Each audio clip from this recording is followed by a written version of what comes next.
Ladies and gentlemen, welcome. It's great to see you all take the time for friends and for a chat. But today we will spend most of our time on content issues relating to our 14th strategic conference on the value of innovation, entitled this year Health as a Driver of Socio-Economic Development. So today we will focus on the reflection on the role of health as a fundamental element of social well-being as well as economic stability. This year's conference highlights the need to move away from traditional approaches to health towards a more holistic and strategically oriented policies that address contemporary social and economic challenges. I am delighted that we will be exploring this path together with leading experts from the field of science, business, politics, and healthcare. The event will be held with interpretation into English, which only reinforces the international character and the importance of connecting knowledge across borders. Let me start by inviting to the stage Ms. Tjasa Burnik, the president of the board of the International Forum of Pharmaceutical Research Companies. She is one of the most prominent voices in the Slovenian pharmaceutical sector and actively promotes the development of innovative approaches in healthcare and the strengthening of cooperation between the research sector and decision makers. Her vision is based on dialogue, partnership, and the scientific soundness of health policies, which will be one of the guidelines for today. Please go ahead, you have the floor.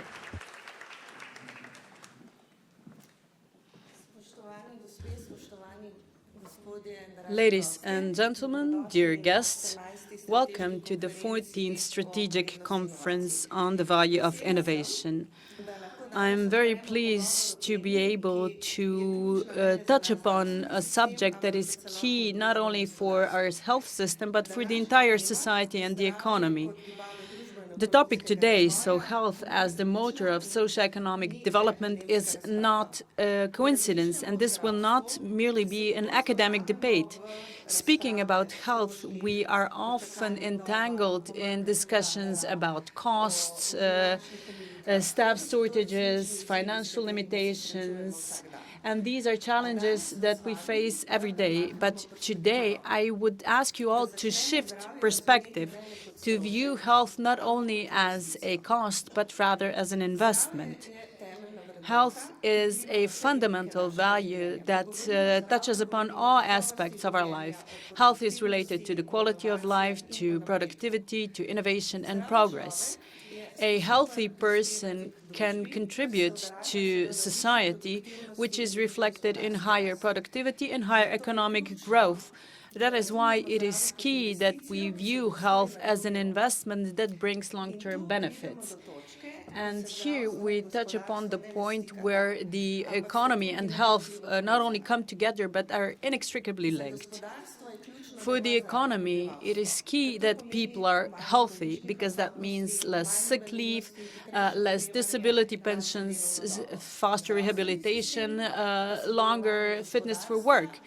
And for the economy, this means better resources for innovation, for knowledge, which results in more efficient processes and fewer losses. And we are very proud to be able to host this event that brings the various worlds together. We have with us here politicians, representatives of the health sector, representatives of the business sector, because no one can tackle all the issues alone. We need cooperation and we need the space to develop our ideas. And this is what this conference brings, an opportunity to exchange our views and to see what we can do together.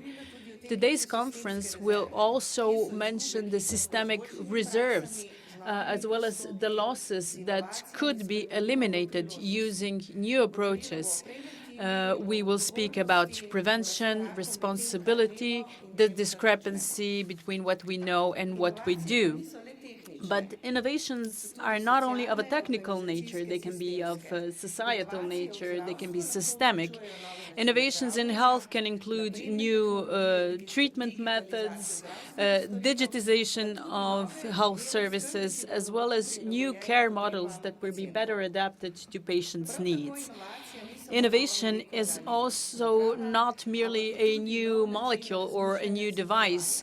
An innovation can also be a new way of thinking or a new approach to cooperation. So I invite you all to view today as an opportunity for cooperation, an opportunity to listen, ask questions, and share our opinions, because everyone has a unique perspective and a unique set of experiences that you can contribute to this debate.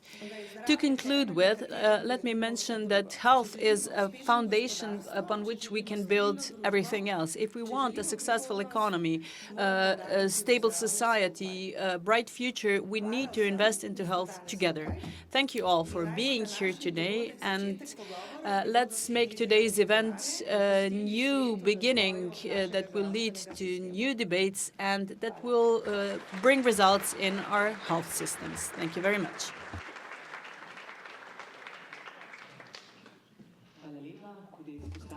Thank you very much. As we heard from Ms. Burnik, today, here and now, we have the opportunity and the space and time for cooperation, for a look into the future, and for honesty. Being honest will allow us to be even more decisive.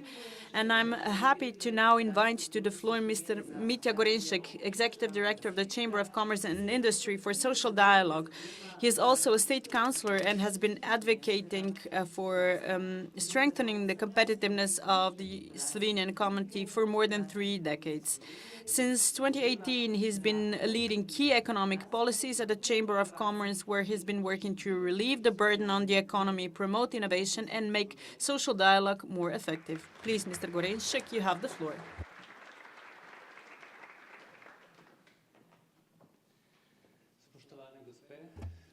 Ladies and gentlemen, I'm very pleased to be able to welcome you all here today on behalf of the Slovenian Chamber of Commerce and Industry. We are one of the strategic partners of this conference, and we have good reason to be that, because the economy and health are inextricably linked. In a way, these are two sides of the same coin.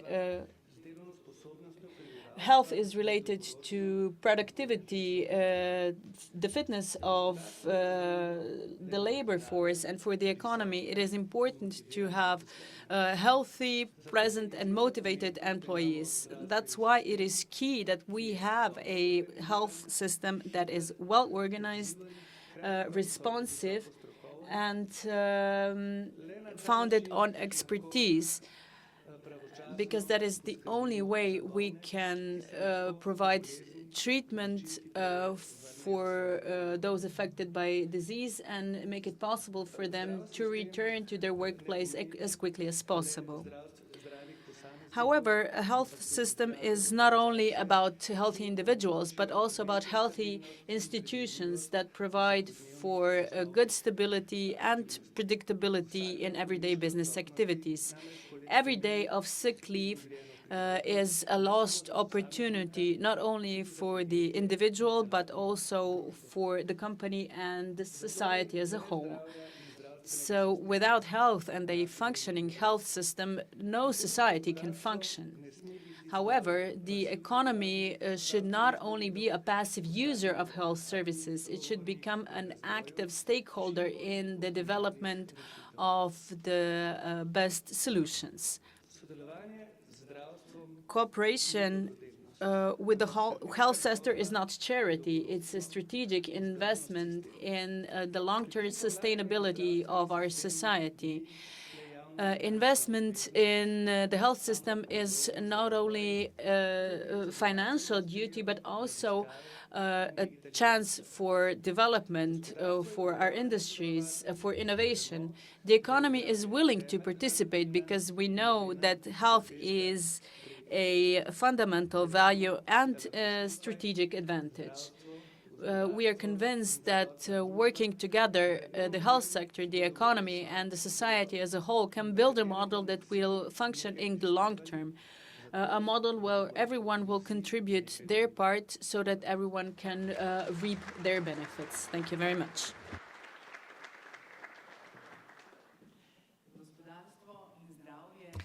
The economy and the health sector are not two separate worlds, but intertwined worlds, and they can represent the pillar of prosperity, is what we can conclude from this address. So thank you very much.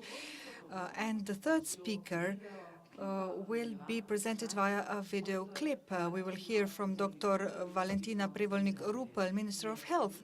She is an economist who has dedicated her career to analyzing the efficiency of the healthcare system and to developing systemic solutions for its long-term stability. Her work as minister is therefore based on data-driven decisions and decision-making and on the integration of different professional stakeholders. Let's listen to what she has to say. Dear participants, the topic of this year's conference of the health as a driver of social and economic development puts health at the heart of our country's future. Health is not only a personal value and a social responsibility, it is also the basis for productivity, innovation, economic resilience, and general prosperity. Slovenia has a long tradition of ensuring equal opportunities for access to healthcare. The international community recognizes Slovenia as a role model in the formation of inclusive healthcare policies. Nevertheless, we are facing challenges that reach beyond the boundaries of the health system and require integration and joint effort. Aging population, increase in chronic diseases, shortage of staff, and increasing absenteeism are just one and few of them. This is why we are striving for measures that are based on data, that are based on evidence, and on long-term goals. We are introducing quality indicators, and we are strengthening the financing of first checkups and preventive programs to ensure better health of all residents of Slovenia. At the Ministry of Health, we are also paying special attention to the promotion of health literacy and to the implementation of public health programs for the early detection of cancer and preventive support for mental health. Last year, the government adopted the strategy for the development of health services at the primary level until the year 2030, which puts a strong focus on the support of preventive measures. Furthermore, we are preparing the national strategy for better literacy in healthcare and the strategy for the development of public health, as well as the resolution on the national plan for healthcare for the next decade. Slovenia is also intensively working on the inclusion of climate resilience into our healthcare system and on reducing the climate footprint of the healthcare sector. We are drafting a comprehensive strategy which is focusing on climate change and its impact on health. We are also developing a climate footprint calculator of the healthcare system, which can also be adjusted to small countries. Health is therefore not a cost. It is an investment. It is an investment that brings greater economic stability, social integration, and long-term prosperity. Only if health is at the heart of our development strategies and if we strengthen the involvement of all stakeholders, will we as society be able to face the challenges of the future, be it in the form of climate change, demographic pressure, or future health crises. Solving these issues requires broad collaboration of decision makers, healthcare providers, businesses, researchers, and not least every individual. Our common goal is a healthy, productive, and inclusive society. May today's discussions contribute to a common understanding of how health is to be measured and how we can invest in healthcare on the basis of data and long-term outputs and outcomes. I wish you a successful conference.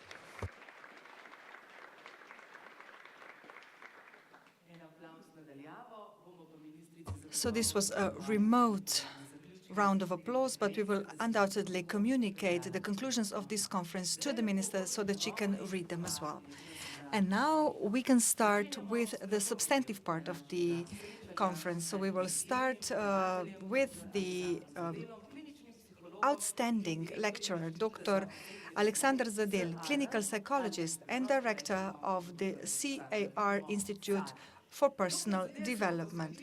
Dr. Zadel will address the question of why Slovenians place health high among our values, but often do not behave in accordance with this belief. His lecture is entitled Head and Heart Say Yes, but Habits Say No. And this lecture will reveal the psychological mechanisms that explain this discrepancy between values and behavior.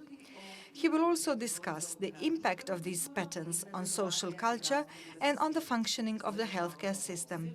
And I believe that it will be extremely interesting to hear what are the insights into the reasons for rational choices losing the battle with everyday habits, and what is the role of the environment in which we live in all of that. Dr. Zadel, the floor is yours.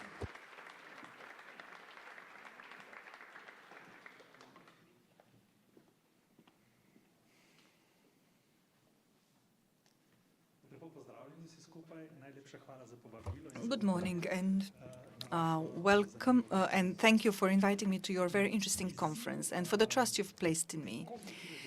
The challenge of this cognitive dissonance that we discover lies in the starting points of my talk today. So let us imagine that we are on a speed train of history. Let us see and perceive human evolution of the last 5 million years. So 5 million years is the time when Homo sapiens separated from ape-like animals or species. But it's difficult to imagine 5 million years. But if we would compress 5 million years into one single year, then we would be living on the first day in the African savannah. Can you imagine that? So the hardware and the software that we possess to survive in the modern world has emerged and has been tested in the African savannah. Only for the last 60,000 years, only the 3/4 of the final day of the year is the time where we know that we are aware of things. So this is when the sapiens turns into Homo sapiens and knows that they are aware of things. And this is a fact that has brought about fantastic consequences. We can imagine the past and we can imagine the future, meaning that we can be aware of the situations that have never happened, will never happen, or perhaps even will happen. And we have our cognitive capacities that we can use in order to imagine the world of accountability, responsibility, the world in which we want to live in, or that we imagine the world of apocalypse, alibis, excuses, and everything else that is related to the modern human person. So if we ask ourselves why we have turned into the beings that we are, let us ask ourselves where we were in terms of the food chain in the African savannah. We were in the mid of the food chain. Of course, we were hunting for food, but very often we also served as food for somebody else.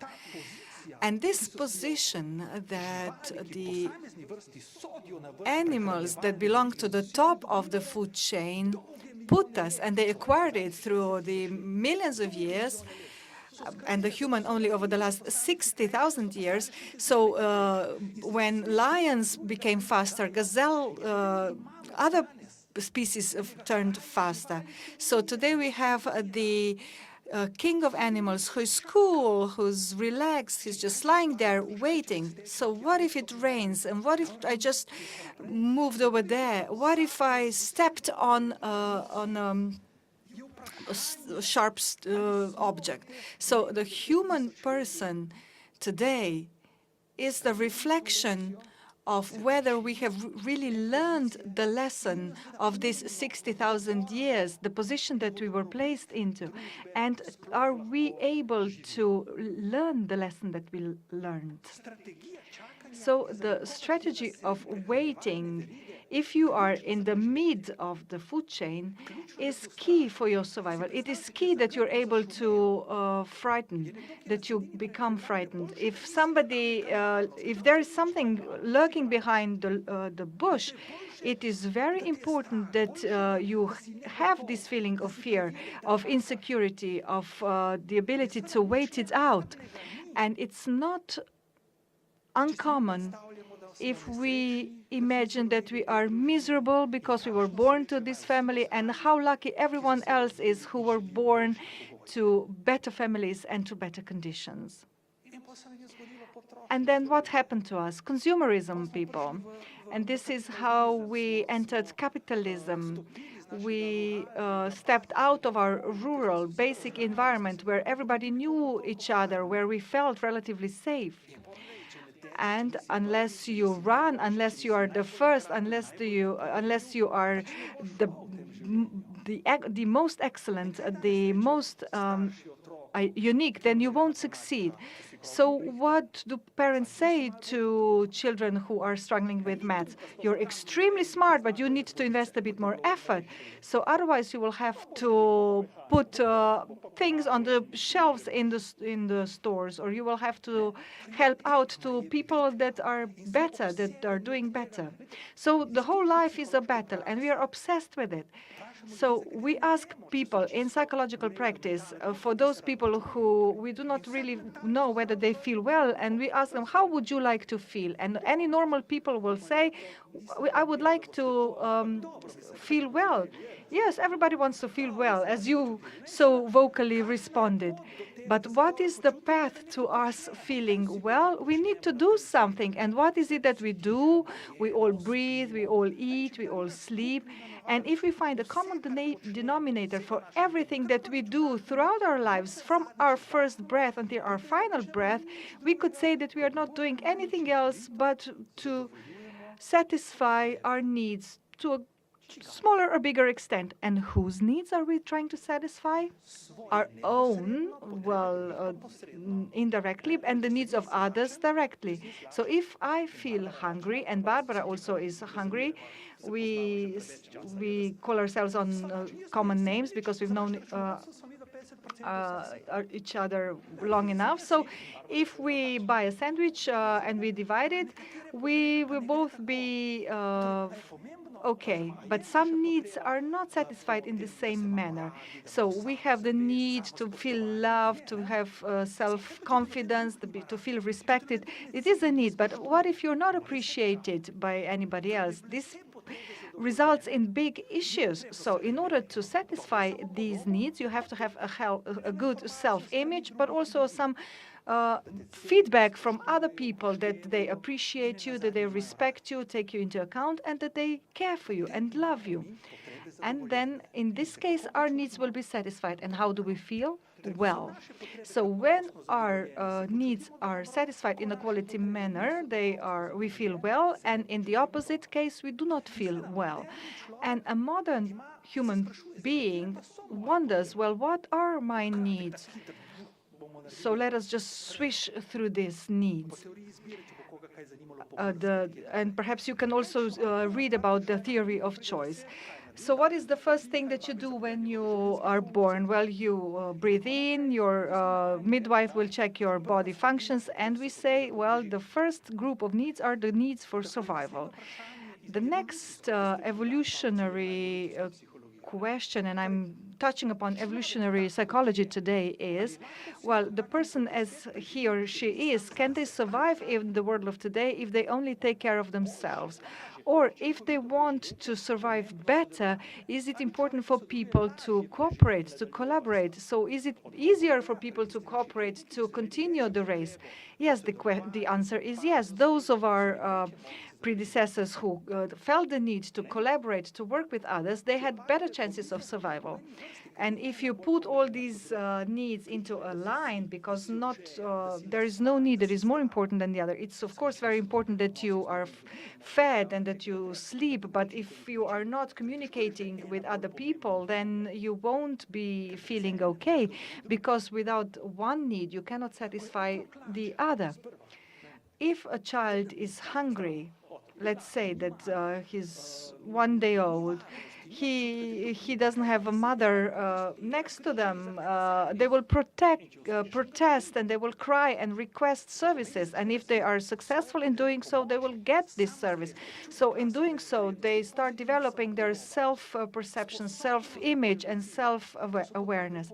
So they are able to reach their objective. And this is the need for power. And a healthy person have this inherent aggression, and I say this as a psychologist, this energy.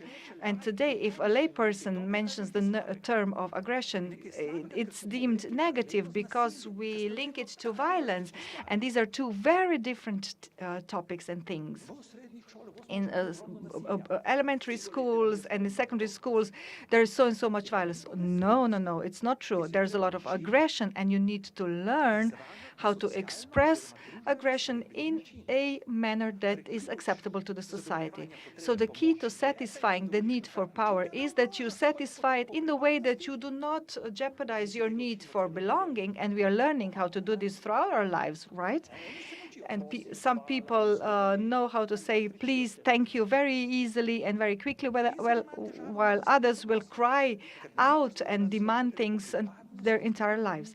So you have to have good relationship with other people if you want to satisfy your need to belonging. Then the fourth group of needs is the need for freedom. So Homo sapiens wants to feel themselves. And in consumerism, we are putting this need on steroids. Be what you are, find your potential, and develop it to I don't know what kind of heights. You, in only you matters. And this is why a human person feels so lonely, because they're always being addressed as they are the most important being on the planet. Yes, but equally important is the society, and this is where harmony has to be found. Your role as an individual and your role in a society. Unless you succeed in doing so, you cannot feel well. It's impossible to feel well. And the last group of needs is the question whether we all are born with all behaviors that are necessary to successfully satisfy our needs. Of course, the response is no. We need to learn things. And our predecessors who had the bigger ability to learn, bigger ability to acquire knowledge, acquire competencies, did they also have a bigger ability to survive? Again, the answer is yes. And this is why I am mentioning this here with some suspense, because the need for entertainment. Learning is a pure entertainment for everybody, save for Homo sapiens. Because in a moment, we raise our index finger and we say, and this is important, and let's just pay attention to what I say and to what I do, because otherwise I will give you a negative note and you will be published for your lack of knowledge. And learning, which is the key competence of a Homo sapiens and sapiens to really turn into a successful person in this complex world, is thus neglected. Because if I may allow to say this heretic thought, we in secondary schools are not really promoting learning, but memorizing and repetition. And this is the tragedy of the Western world. And today we are here at the Forum of Innovators, and somebody really worked really hard that people, before they enter tertiary education, really know how to repeat things that have been structured in the past. And then they are told, now you should be innovative. And luckily, the Mother Nature has made sure that from 0.2 to 2%, so those people that fall out of the Gauss curves are the geniuses that are resistant to everything, also to the educational systems of the Western world. They cause havoc in schools, and they do not respect teachers or parents. But at the end of the day, when you need to pull the cart of progress, they are the ones to pull it forward. So only when all our needs are satisfied in a harmonious manner can we speak about health. in all its aspects. So we have to satisfy all these needs in a harmonious manner, and this is when people can feel their inner peace and they can feel in touch with their health. So if you work on a day-to-day basis, you may have an excellent salary, you may have an excellent status, but you argue with your colleagues. You may have the working time that you cannot then pay enough time or devote enough time to your family, then you will not find your inner peace. Or if you have an adolescent who is only interested in friends and partying, of course you are going crazy, but do study more. You have to turn yourself into somebody. And then, of course, this need of happiness is put at the forefront, but what is important is the harmony in satisfying the needs. And this is what allows for a relaxed confrontation with challenges that are brought about by life. This relaxation doesn't mean that we are negligent or that people do not like us.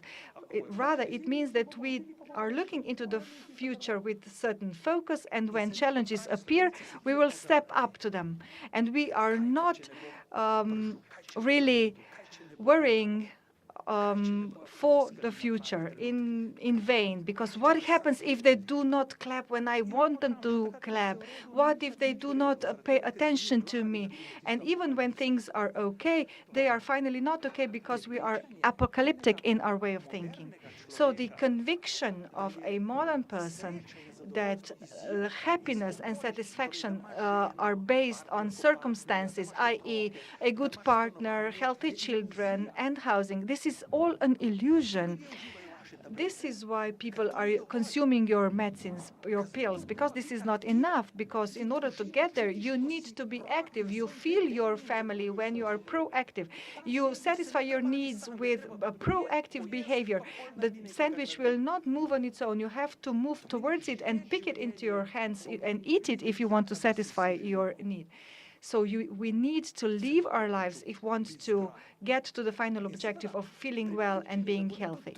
And the conviction that somebody else will satisfy our needs, that somebody else will make us happy, is a short-term illusion, something that only works for a brief period of time. So now we have to insure this car and we have to pay for the petrol. And did they really also pay for the insurance? And I hear certain funny noises at the back wheel. Nobody else will hear this noise, but I can. But if you do something yourself where you really feel that you have reached your objective, not only at that point in time, this satisfaction will be with you throughout your lives. Just listen to the young boys and adolescents who get together. What is it that the experiences that they gained, the things that they achieved, they are never linked to their jobs that they are doing. It's always linked to the adventure, to the experience. And even those experiences that first were not as pleasant at the first sight, they later on turn into memorable experience. And when children gain experience, we are always very smart. You shouldn't smoke. You know you can't smoke at this age. You know what this will result in. But after such a demanding meeting, then of course you have to have a smoke because this adolescent really unnerved you. And this is this famous cognitive dissonance where we say something but do something else because of the short-term satisfaction, you have a smoke or have a chocolate or lay on the couch or visit a social network and scroll through the social networks.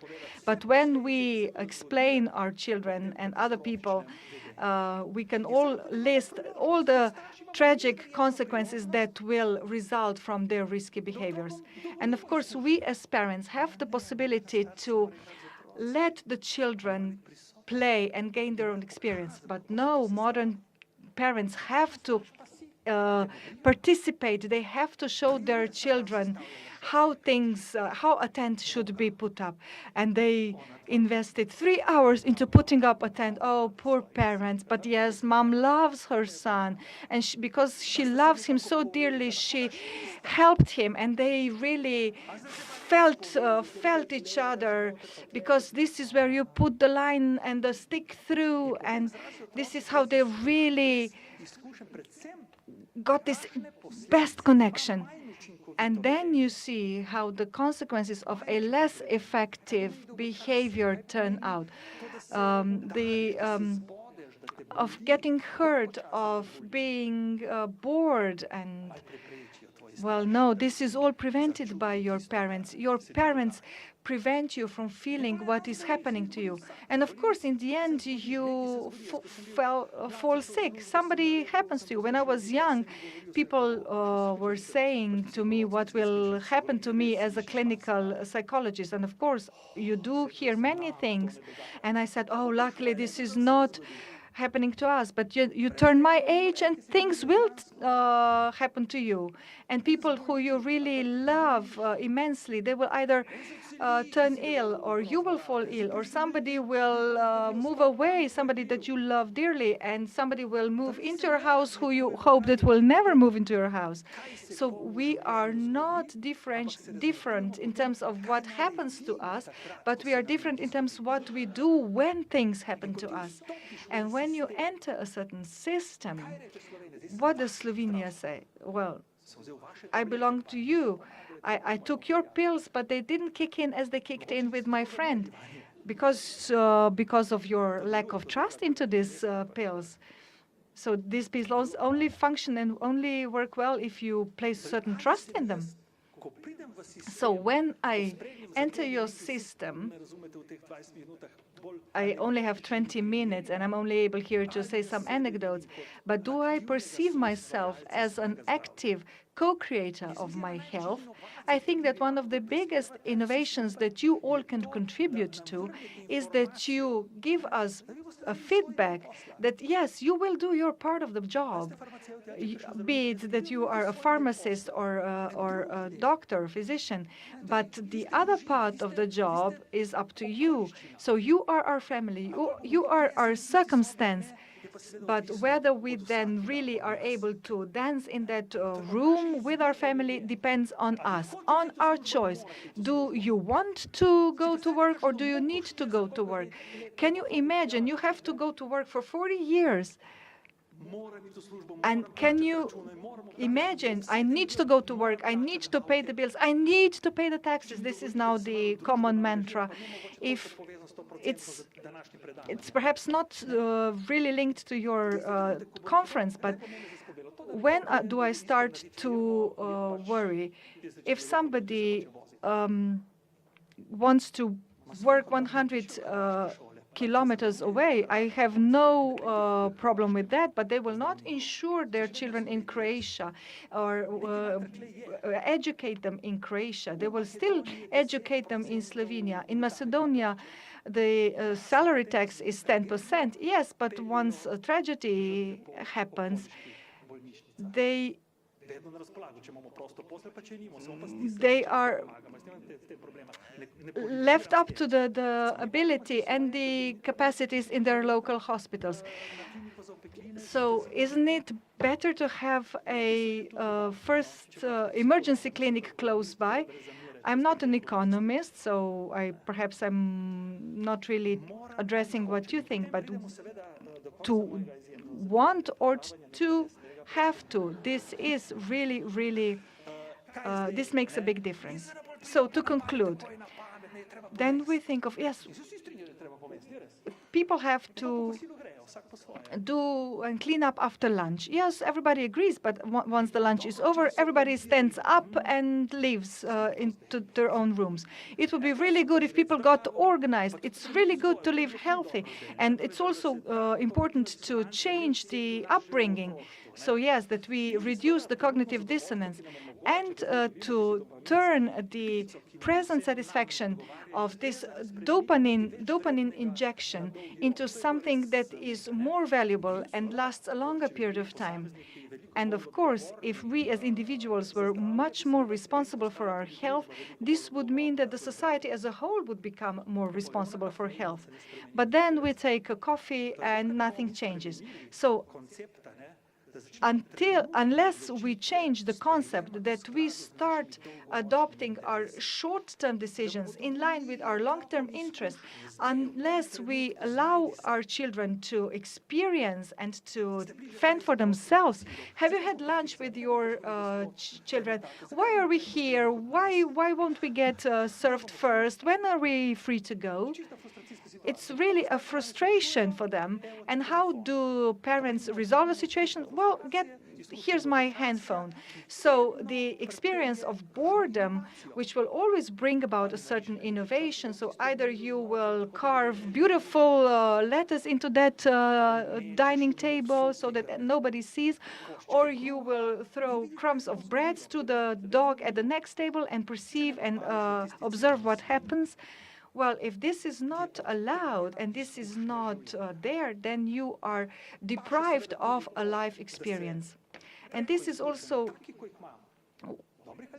to say that through positive and negative experiences, I will learn what really matters in life. Imagine that you are a grandfather or a grandmother and children come to you and say, well, grandma, tell us how it was like when you were young. Oh, it was nothing special. Did you also see any injustices at your workplace? No, no, no, no. We could agree always on everything that we wanted. And you, grandpa, were you mischievous at all? No, no, no. I asked my dad how it is to put up a tent, and he showed it to me. He told me that the motorbike is dangerous, and I didn't really then opt for riding it. And then when I was 60, I bought the motorcycle. Of course, I suffered injury, and then yeah. And then you find out that it's you who carries this responsibility for your health, rather than you depend on only people who do their job in a phenomenal manner. I do not often come across doctors, but I know that physicians will know much more about the things concerning me while I'm there. And it seems that they know what they do because I'm still alive, right? And if they say that I should take a pill or have something to drink, then I will obey them. So what is the good news? The good news is, at the old age, you would wait for things to happen 20 or 30 years. Today, strategic, important changes in the society, which is changing so rapidly, are happening in a pace of less than 15 years. So you who are still young, you will still be able to perceive this change in your active lives. If we really work together, if we do the things that we are expected to do them, then we should get to our desired objectives. So good luck to us all.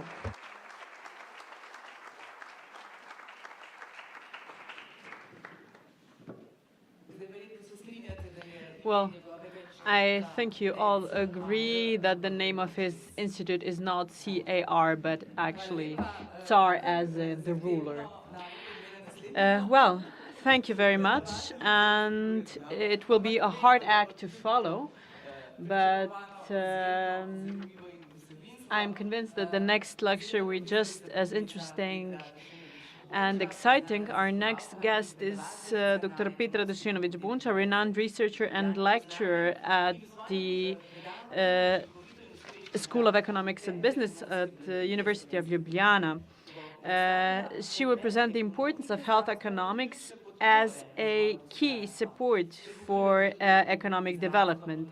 She will discuss the role of healthcare as an investment in productivity, the importance of the efficiency of the healthcare system for the sustainability of public finance, and the importance of measuring healthcare outcomes for high-quality policymaking. Her research offers a number of concrete orientations on how to strengthen the role of health as a development driver, and we will hear more about this. And if Dr. Zadel is here next year, we can listen to his lecture just before the break, and I think we will be able to save on the snacks. And please, Ms. Boncha, as the next speaker, you have the floor. Thank you very much. Even though I've been lecturing at various events for over 20 years, it's not always the same, and it's always difficult to follow on an act like that. I didn't speak to Mr. Zadel prior to this event, but it is a coincidence, perhaps, that we will be speaking about the same things.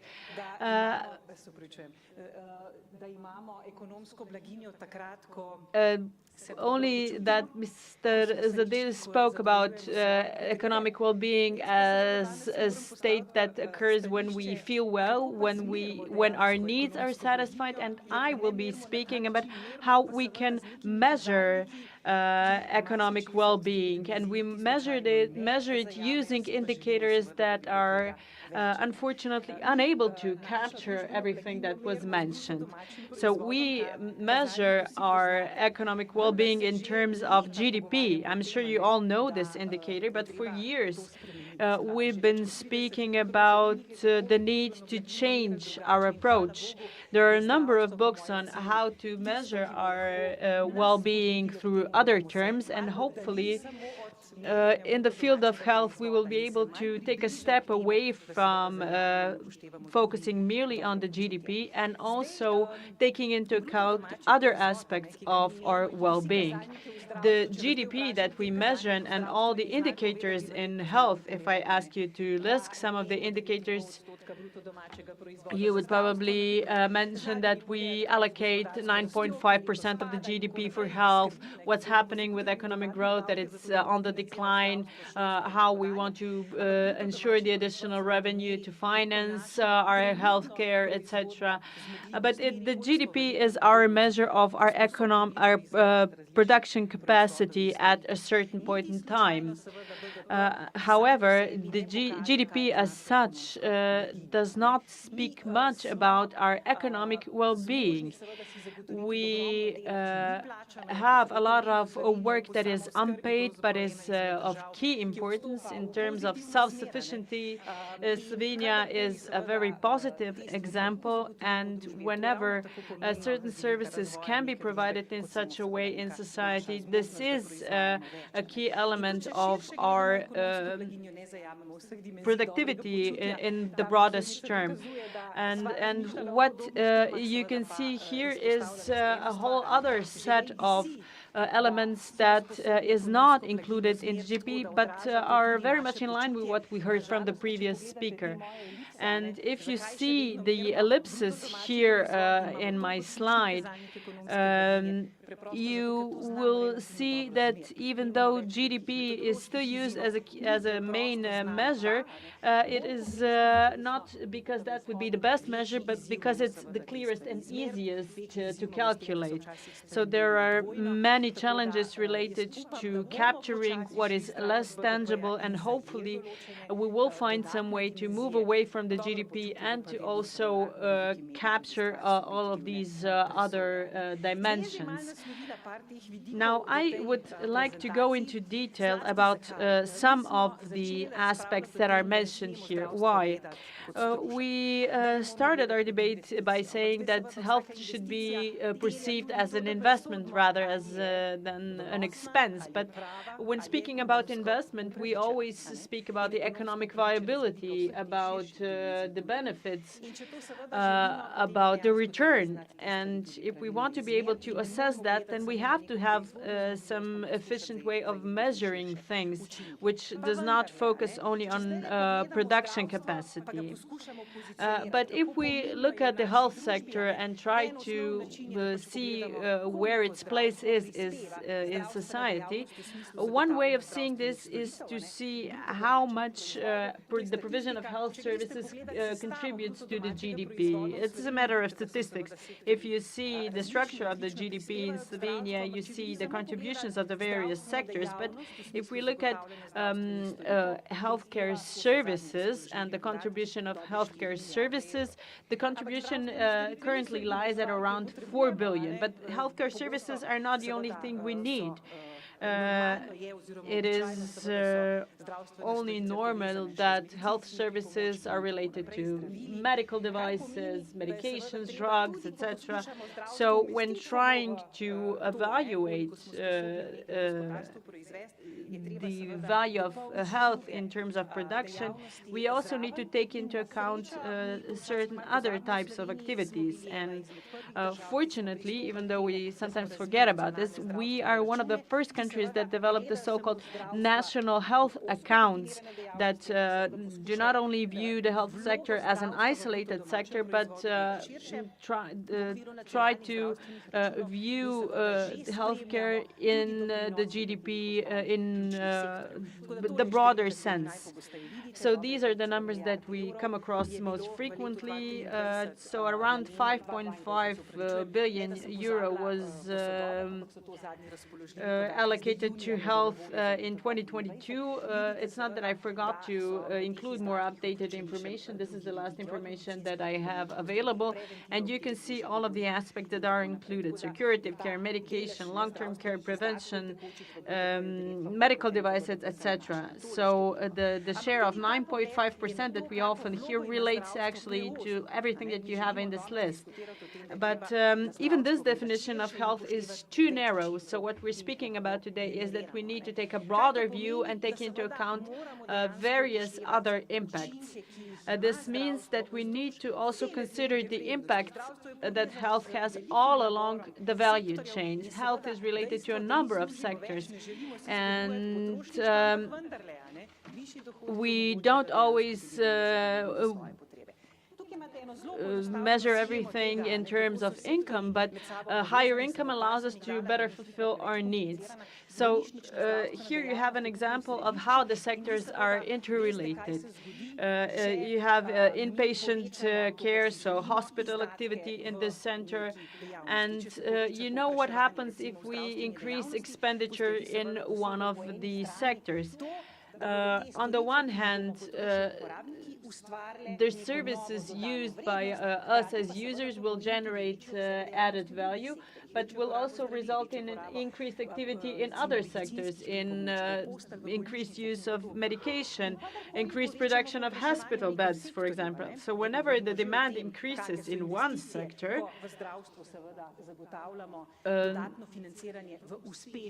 so that's what happens when we provide additional funding for successful healthcare services, for example. We can expect direct impacts in other sectors, such as additional added value. And if you have additional added value in the healthcare, you will also stimulate additional value added in other sectors, which is the so-called indirect effect. So this is a very simplified flowchart that shows you what happens in a number of sectors in addition to inpatient care or hospital activity. And of course, there are also follow-on impacts elsewhere, also relating to higher employment in the health sector, in other sectors, etc. From the so-called input-output tables, we can calculate a number of multipliers, which allow us to evaluate the impact of investment. Just by way of illustration, I will show you two examples. This is based on an old study, but unfortunately, I don't have more up-to-date information. We have a study by Professor Jagrić from the Maribor faculty, which shows that the increase of added value by €1 increases the added value in the economy by the factor of 1.73. So it makes sense to view health from this aspect as well. In terms of employment, you will also see that if the demand increases by 10,000 euro in the health sector, this will generate 3 additional workplaces. And these are also the benchmarks that we need to take into account when we are trying to assess what the impact of an investment in health will be on the economy as a whole. But still, we are speaking about a very narrow scope because we're still limited to what we are able to produce and what we're able to consume. And none of this actually addresses the broader picture, our ability to provide unpaid work, to strengthen human capital, to generate better potential for production. And obviously, none of this makes us feel better. So if we want to evaluate all of these other dimensions, it can be done. And these other dimensions are incorporated in various ways. You have a list of the different approaches. And the aspect that is, or the approach that is used most frequently is the cost of illness approach. And here, if you look at my ellipsis, you see GDP in the smallest ellipse, and then you see other aspects, including the aspect of how we actually feel. And this cost of illness approach allows us to study the indirect costs of a disease, as well as the intangible costs relating to loss of unpaid labor, as well as losses in terms of how we feel, how an illness will affect our personal well-being, our financial stability, etc. And these are important aspects, so it's important that they be included. You probably know that the direct cost includes both health-related as well as not health-related costs. The indirect costs include sick leave, as well as other aspects, the fact that people are no longer able to work, that people experience premature death. And of course, all this only relates to paid work, and we need to take account of unpaid work as well. For example, in Slovenia, when measuring GDP, we do try to capture the way our country functions compared to other countries. For example, we have a lot of ownership of real estate in Slovenia compared to other countries where there's more rental. In other countries, for example, catering has a much more important role than in our country. And we're trying to take account of all this. Then the intangible costs are the result of a lower quality of life, resulting from the pain, the suffering, the impairment. And what happens is that we have difficulties capturing all of these aspects and all of the final effects. But for example, the individual's assessment of their quality of life is often related to their ability to provide for themselves, the ability to provide for their financial stability. And here we have this challenge on how to capture these cross effects. Obviously, all of these costs are experienced by various stakeholders. Some of these costs are covered from public sources, others from private sources. So whenever we're doing the cost of illness analysis, we can analyze the burden from the point of view of society, disregarding who is actually financing this cost. But unfortunately, such studies are usually quite limited, so measuring only the financial burden for the public finance system. However, everyone who's here today would like to see the broader picture, the whole of society approach adapted, because if that does not happen, we will quickly see a shift of burden between the sectors. So, by way of illustration, just to show you that all of this can be analyzed and that all this information is useful for encouraging innovation in healthcare, we have a very silos-based approach in our health system, and we've had this approach for years, but there are certain changes on the way in our national health insurance provider as well. So last year, for the first time, we saw this chart here. So this is a list of all expenditure by type of disease. Previously, we only saw a breakdown to inpatient care, outpatient care, hospital care, etc. And here you see a breakdown by type of disease.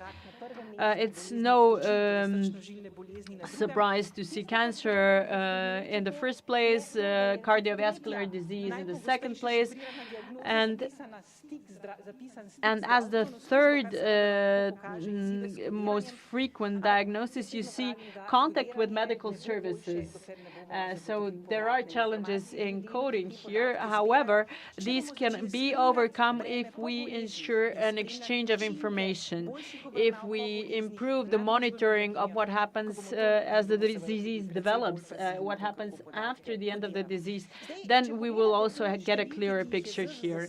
Now, if you look at this, these statistics published by the National health insurance provider, you can see that the expenses for cardiovascular disease amounted to 418 billion euros, which is around 900 euro per patient. And the statistics here are interesting, but are not enough to serve as the basis for decision-making in healthcare. And what we would like to see, and what we have tackled along with our insurance provider, is to see a breakdown of these costs. One of these studies has already been published, the other hasn't, so I'd ask you not to share these slides. But for diabetes, we have seen how many, we have tried to see how many costs are the result of the basic disease and how many costs are the result of other related diseases or complications. And here you can see the potential for savings within the healthcare system, and hopefully we will be able to show that we could also generate savings in other sectors. And below you see the costs relating to blindness and moderate to severe visual impairment. And here you also see three types of afflictions. And here there's another important aspect, which is injuries. And you will see that the costs related to injuries are in fact higher than the costs of diseases. But let's not limit ourselves to just managing the costs within the healthcare system by ensuring early detection or by ensuring early treatment. We need to take a step back and try to manage the risk factors. So we've also tried to provide an assessment on how physical inactivity or insufficient physical activity contributes to certain types of diseases. We use the population attributable fraction approach. This is a well-established approach that allows us to see how a certain risk factors contributes to the expenditure related to a disease. For example, for diabetes, we saw that the total cost was around 172 million a year. That's the average figure for the last 5 years. And under various approaches, up to 20 million euro could be saved by adopting measures completely outside of the health system, leading to improved physical activity of the population. So when there is a disease that generates expenditure, our key task is to detect the disease as quickly as possible, to manage it as efficiently as possible, to minimize the burden and improve the quality of life, because the quality of life is very much related to how active we can be and what our working capacity is.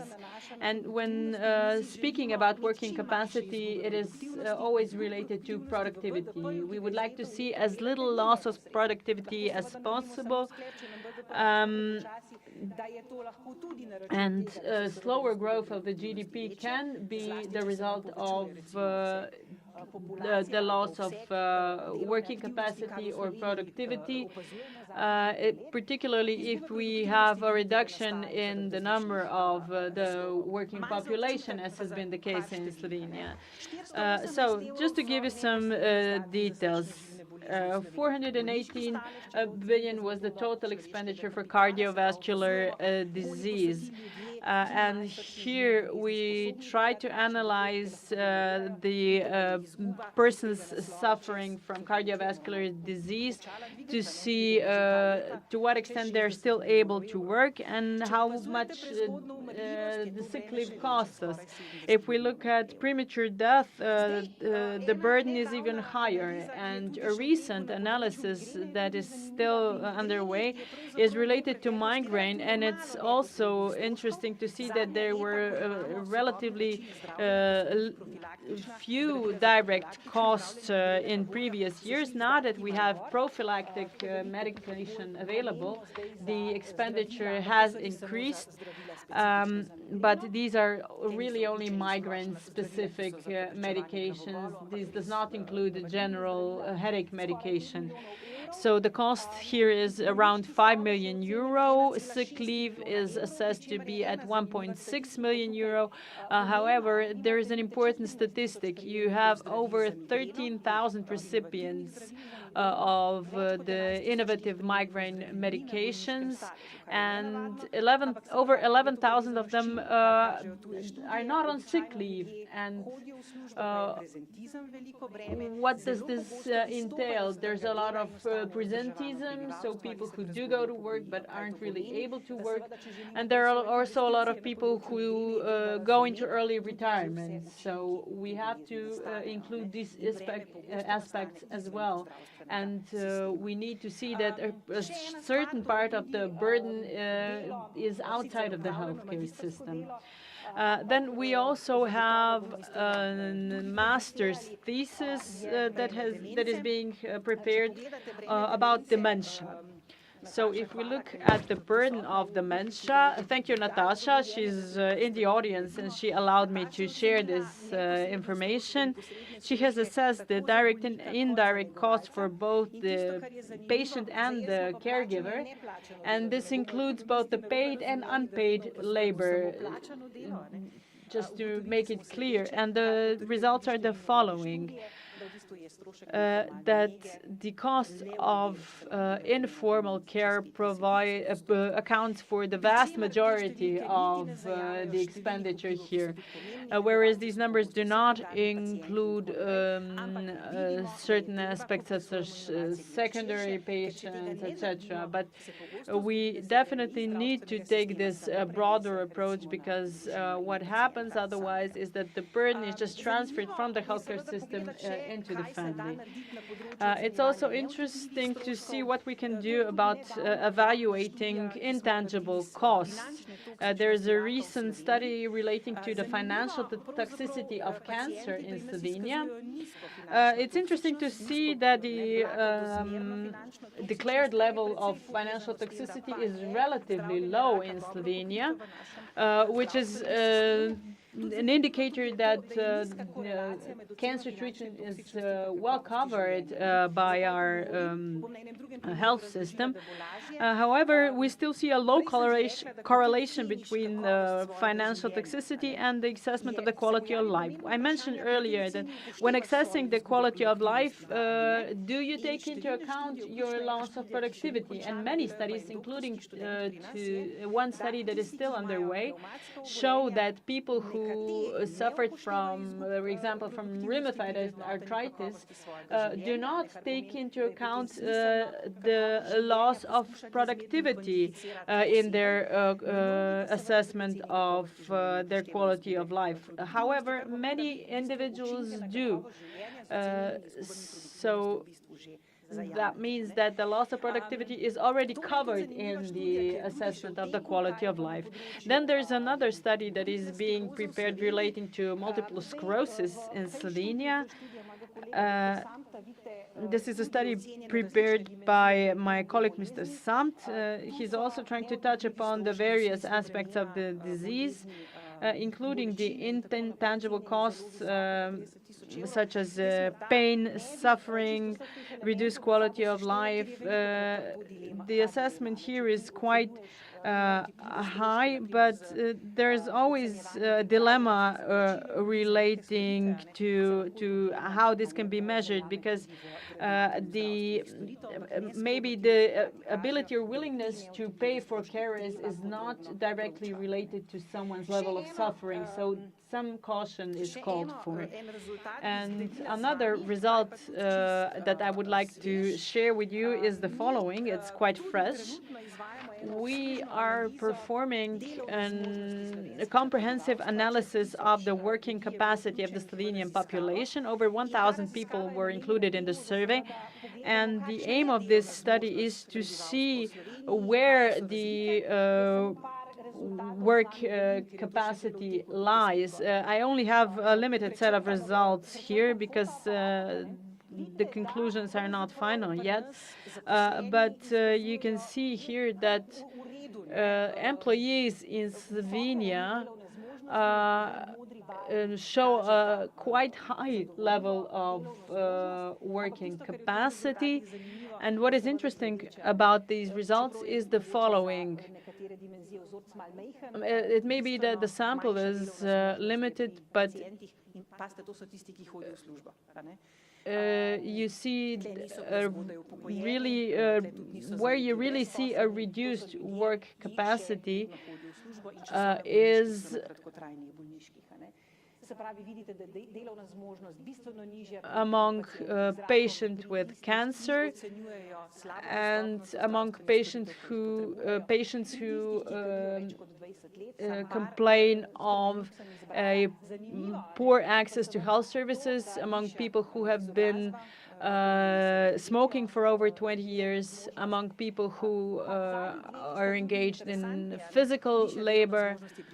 And we also see a higher work capacity for better qualified employees and among employees in companies that include health as their key performance indicator. So what does this mean?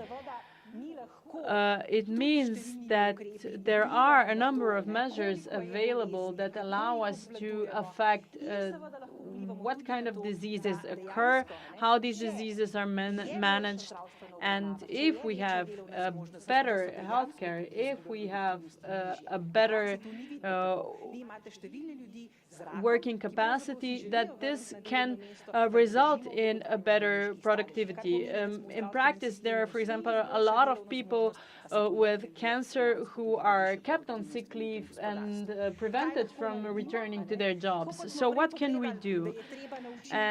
We mentioned earlier that we need to take a broader approach to the effects of disease, and this also means that all of the various stakeholders will have to come together to make a change. There are changes that will have to be implemented by individuals, because it's up to us to care for our health and to ensure that resources are used in a responsible manner. manner. In Slovenia, we like to rely on our public system. We are not really aware of how much we pay for the public healthcare system. I'm not sure if we carried out a survey that everyone would know how much they actually spend. And we are quite irresponsible in how we use these resources sometimes. And if we look at a second important stakeholder in this picture, it's the employers. We can do a lot with active labor policies, with a more flexible organization of work. For example, people working only 4 hours is an exception rather than a rule, but that would be something that would allow someone to stay in their job. We would need more flexibility from the employers. And another aspect that is important is that health is not just about the healthcare system. We often have the Minister of Health speaking about what should be done, but years ago, we had a very good motto, which was that we need to do more to bring the various welfare systems together. If I only mention sick leave, people stay on sick leave for a long time because disability pensions are so low, and because these two systems are not aligned, we see these discrepancies. And this does not allow us to manage our burden in an efficient manner. And we need to understand that it's not enough to only invest in the early detection of disease. We need to start by limiting the risk factors. We have to start in kindergartens, educating our children to adopt healthy approaches, and we also need to reorient our health system. We should not focus only on the services provided, but actually on the health outcomes. We have certain approaches that are going into the direction of what we call the value-based healthcare, and by measuring health and our well-being and by prioritizing this measurement, we can do a lot, because unfortunately this is something that is not getting enough attention. We have a new agency coming up that will hopefully do so, and we need to include a broader approach, not only measuring the results for the national health insurance system, but also measure burdens for all stakeholders, because that's the only way we can do more than just shift the burdens around. Thank you very much.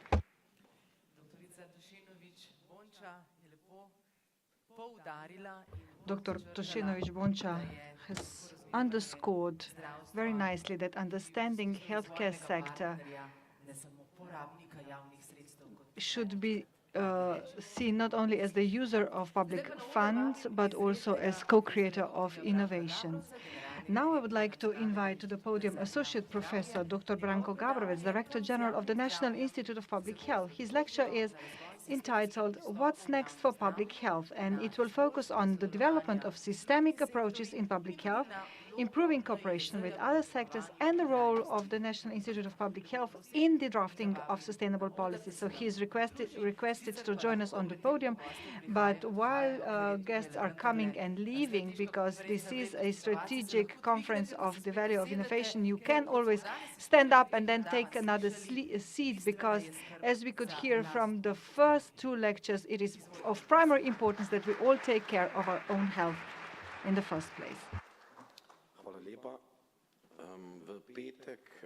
Thank you very much. Last Friday, the National Institute of Public Health hosted the Festival of Mental Health in Koper, and we were very proud to have organized that event, but we were not really happy with the hosts because the weather was not really favorable, and the voice that you are hearing now is the consequence of such. And I was looking at Dr. Zadel, and he is also co-responsible for what happened to me, because yesterday I still had some voice, today not.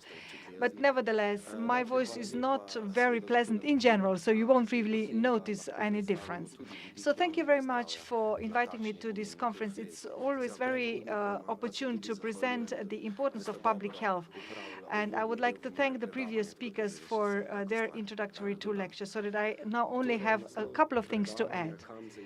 So I will speak about the topic of what's next for public health. I got some template which you two dodged more successfully than I did. And then what was next was the list of topics that I want to tackle. And I actually want to discuss two age groups and the measures to take in the future. And this is the first age group that I want to tackle. I come from Štajerska, from Celje, and we have there a serious problem.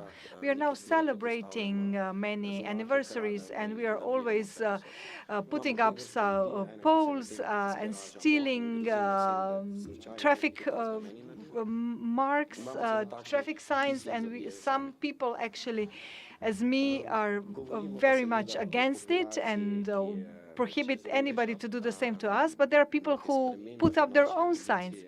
So this is an important change in our evolution, and this is a change that happens to us, which is related to our demographic aging.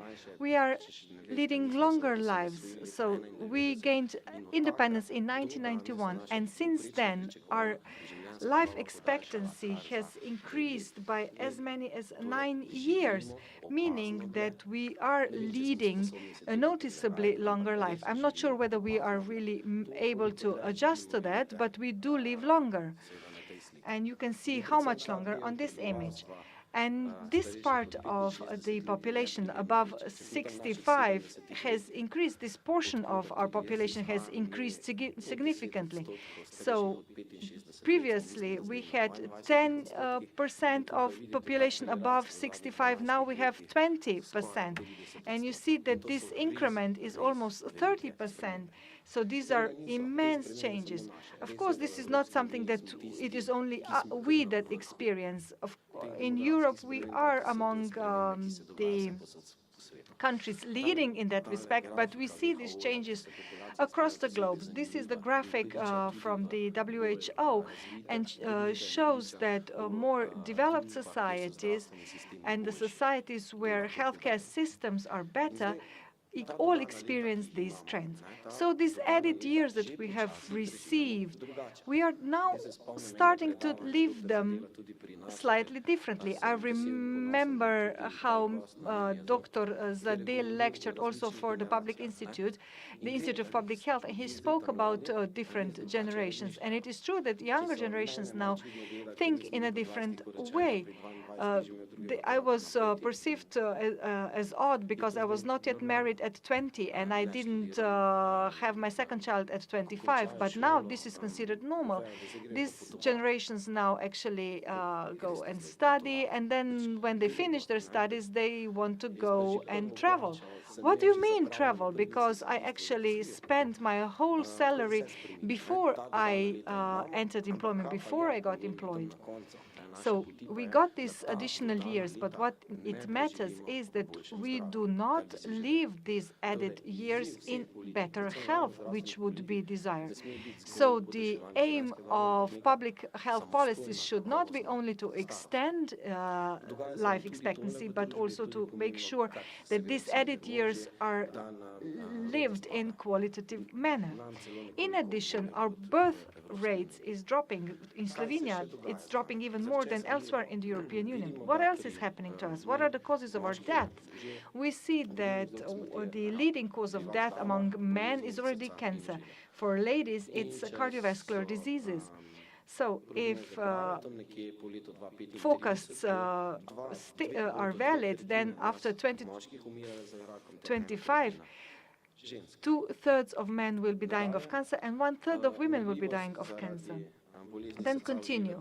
The morbidity due to the cardiovascular diseases is dropping, not only in Slovenia, also in the rest of the European Union, which is positive.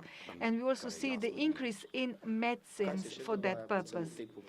What is also happening in this generation? Well, there's more diabetes that is also linked to greater consumption of medicines, also going up. Then the cancer mortality is decreasing, but unfortunately, we are not as successful as the average of the European Union.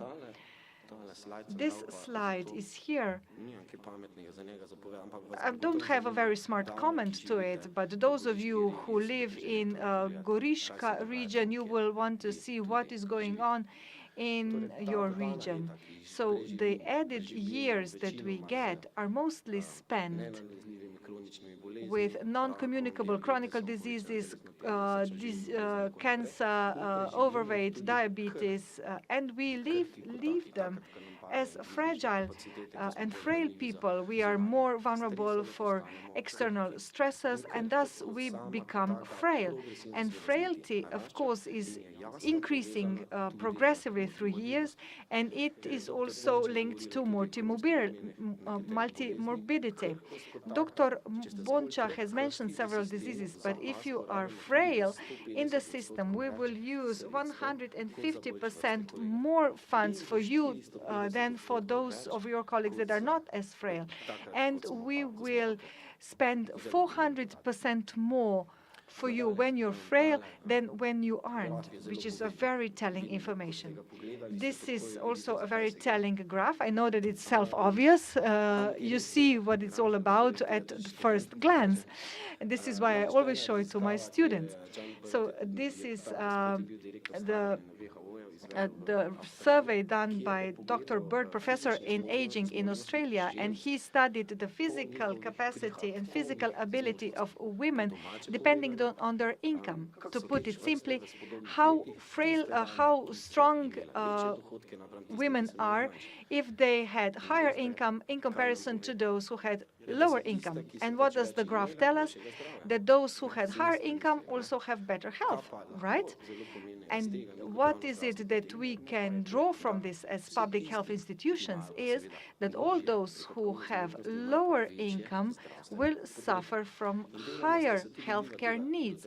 And you partly touched upon this when you spoke about the health of our general population. And I can tell you that the health of our population is a public good. And it is also up to us to make sure that we persist and maintain this level of health. As we age, it is quite clear that the healthcare expenditure will be increasing. And this is which shows very clearly which age bracket means that the public health expenditure is highest, and also what this health expenditure is channeled to, be it medicines, hospital treatments, etc. So this was our first age group. And now to turn to the other. We are also putting up signs for younger members of our society. But why do I want to talk about this age bracket? Because there are developments in this segment as well. What are we observing? We are observing that overweight and obesity in the younger generation is again on the rise. I don't have to go into the details, but I think that we all know what this means. This means that they have less healthier diets, and this means that they're also less physically active. We can show here a comparison between Slovenia and other EU member states. Furthermore, we can see that they have grown accustomed to the Slovenian patterns. You see here the age 11 and 13, and this came as a shock to me. So we have an age group that we should be worried about. Then the dependencies as such, we see here smoking as the first risk factor. I see that young people are 3 times more likely to smoke than their older counterparts or older generations. So this is very dangerous. So why am I mentioning these two age groups? Because if they develop certain healthy habits, and if we also link this with early healthcare preventive activities, there are still things that we can do. We can prevent overweight and obesity. And we can see from evidence what prevention measures can result in. And this shows that there is a lot of maneuver and reserve still in this respect. So it is up to us to decide what we want to do in the healthcare system. Professor Boncha showed to us the expenditure per individual variables in healthcare system. And if I'm not mistaken, approximately 5% of budget is devoted to prevention. And I calculated that this amounts to approximately 250 million euro. Investments in prevention, well, evidence-based, this is the area is where we can really do a lot, and the return on investment is extremely high. And this is where we need to adopt our decision, whether we want to go this way and how to do it. The National Public Health Institute, after the COVID pandemic, needed to reflect thoroughly what to do next, because, of course, COVID revealed certain vulnerabilities, but at the same time, it offered certain possibilities and also made us responsible to engage in longer-term thinking. So what are the areas that we do good? Not only the Public Health Institute. Well, we are extremely good firefighters. I think that we can see this in many sectors. Also, when we detect acute challenges, we can adopt very serious and successful measures. But we are lacking when it comes to long-term aspects and reflecting on these long-term aspects. And one of these aspects is also our healthcare systems. So back then, we put ourselves in front of a very important task, namely to state vocally what we want to do in the time ahead. So we decided that it is our primary task to develop our next public health strategy. So I'm really happy that the minister spoke about it. I almost got up and told you that she meant us, that it is us who did this and prepared this strategy. But this is where it really shows that a long-term vision really, really matters. And when we were preparing this strategy, we found out that we have quite a number of documents, or we do not really have that many, or that we do have many documents and strategies. So we can find out that when it comes to an individual area of expertise, there is a high number of intellectual and professional human capital who are able to draw up such documents. But what is lacking is a dimension where we, as the entire population, would be able to agree as to what we want to have in our healthcare system. So do we want in 2040 to build the public health system on the basis of buildings and infrastructure, or do we want to build it on the basis of key indicators? How much cancer will we have in the society? What will be the diabetes prevalence or prevalence of other diseases, etc.? So I would like to call upon us to really formulate such a policy, cross-sectoral policy, that will be focused on preventive activities. Thank you very much.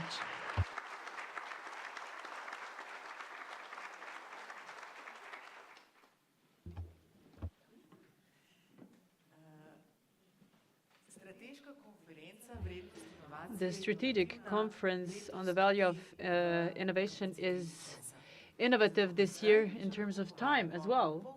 So I can already announce a half-an-hour break for coffee. And please do bear in mind your long-term health go for healthy snacks, for water that is available. And we'll be back in half an hour. So, 20 past 1 is when I would ask you to be back so that you enjoyed your break, that you had a pleasant culinary experience. So, ladies and gentlemen, it's nice to see so many of you still here. Some individuals have left us. I assume they had other duties, but you are the selected few who will now witness a wonderful round table that is next to come and half an hour earlier than expected. So, the main part of the conference is this coming roundtable entitled Health and the Economy, a Common Path to Social Well-Being, followed by a question mark, although it should in fact be an exclamation point. In recent years, we are witnessing growing challenges in healthcare, from staff shortages to long waiting lists, also the pressing problem of absenteeism that has also been referred to today, which is a key obstacle for the economy. Slovenia has a high rate of sick leave, which has a significant impact on the productivity and sustainability of business operation. That's why this debate today is particularly topical. We will explore how we can better link the health and economic system and how we can use joint action to create an environment that promotes the health of the working population, thereby enhancing the competitiveness of society as a whole. We have a number of distinguished speakers with us today, and I invite them all to join me on the stage. First, we have Ms. Vlasta Mijek, Director General of the Accessibility and Economics Directorate at the Ministry of Health. She will speak about the need to move from silos financing towards the analysis of the economic burden of disease. Please. Welcome. We have Professor Dr. Branko Gabrovec, who will add the point of view of his institute on the link between health, work capacity, and productivity. Professor Dr. Petra Dosinovic-Buncha will contribute her own emphases when it comes to the economics of health.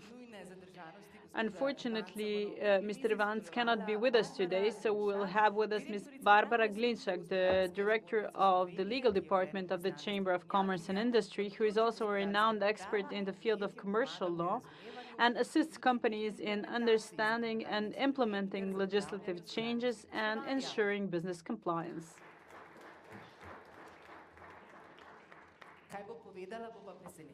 And what you will say will be a surprise. And the moderator for today will be Professor Dr. Dejan Verčič, who is a renowned expert in strategic communication, who will ensure a structured dialogue and also include a few members of the audience, hopefully. Please go ahead, Mr. Verčič. Well, thank you. I have to say that I was very pleasantly surprised by this introduction. I knew the speaker beforehand, but I think we've heard a lot of new things, a lot of new elements that serve as an excellent starting point for this round table, because society is always a very complex machine. When you adjust one button, there's something else shifts somewhere else. And as we've heard today, if we move something here, we will see the impact somewhere else, and we all have to learn how to coordinate things. I also have two guests in the audience that I have asked to be prepared for this round table so that they can contribute their own insights, and I will start with the audience. We have with us Professor Jernej Završnik, We've known one another for over 40 years.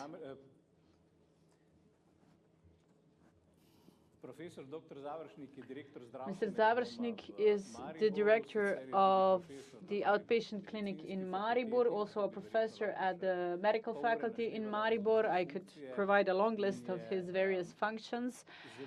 And he's an expert on what is happening at the primary level, which is key for the functioning of the entire system. So I have asked him to provide his expertise and also tap into his practical experience and say a few words about what is happening today in light of all the issues that have been referred to, and to provide his insight into how the entire system could be optimized for the benefit of society as a whole. So please, Professor, you have the floor. And the mic is coming. Thank you very much. Yes, it's true. We have known one another for over 40 years, and I would like to welcome everyone on my own behalf as well. When preparing for this round table, I was asked to share a few thoughts about the challenge we are facing. Well, there are many of them in relation to absenteeism.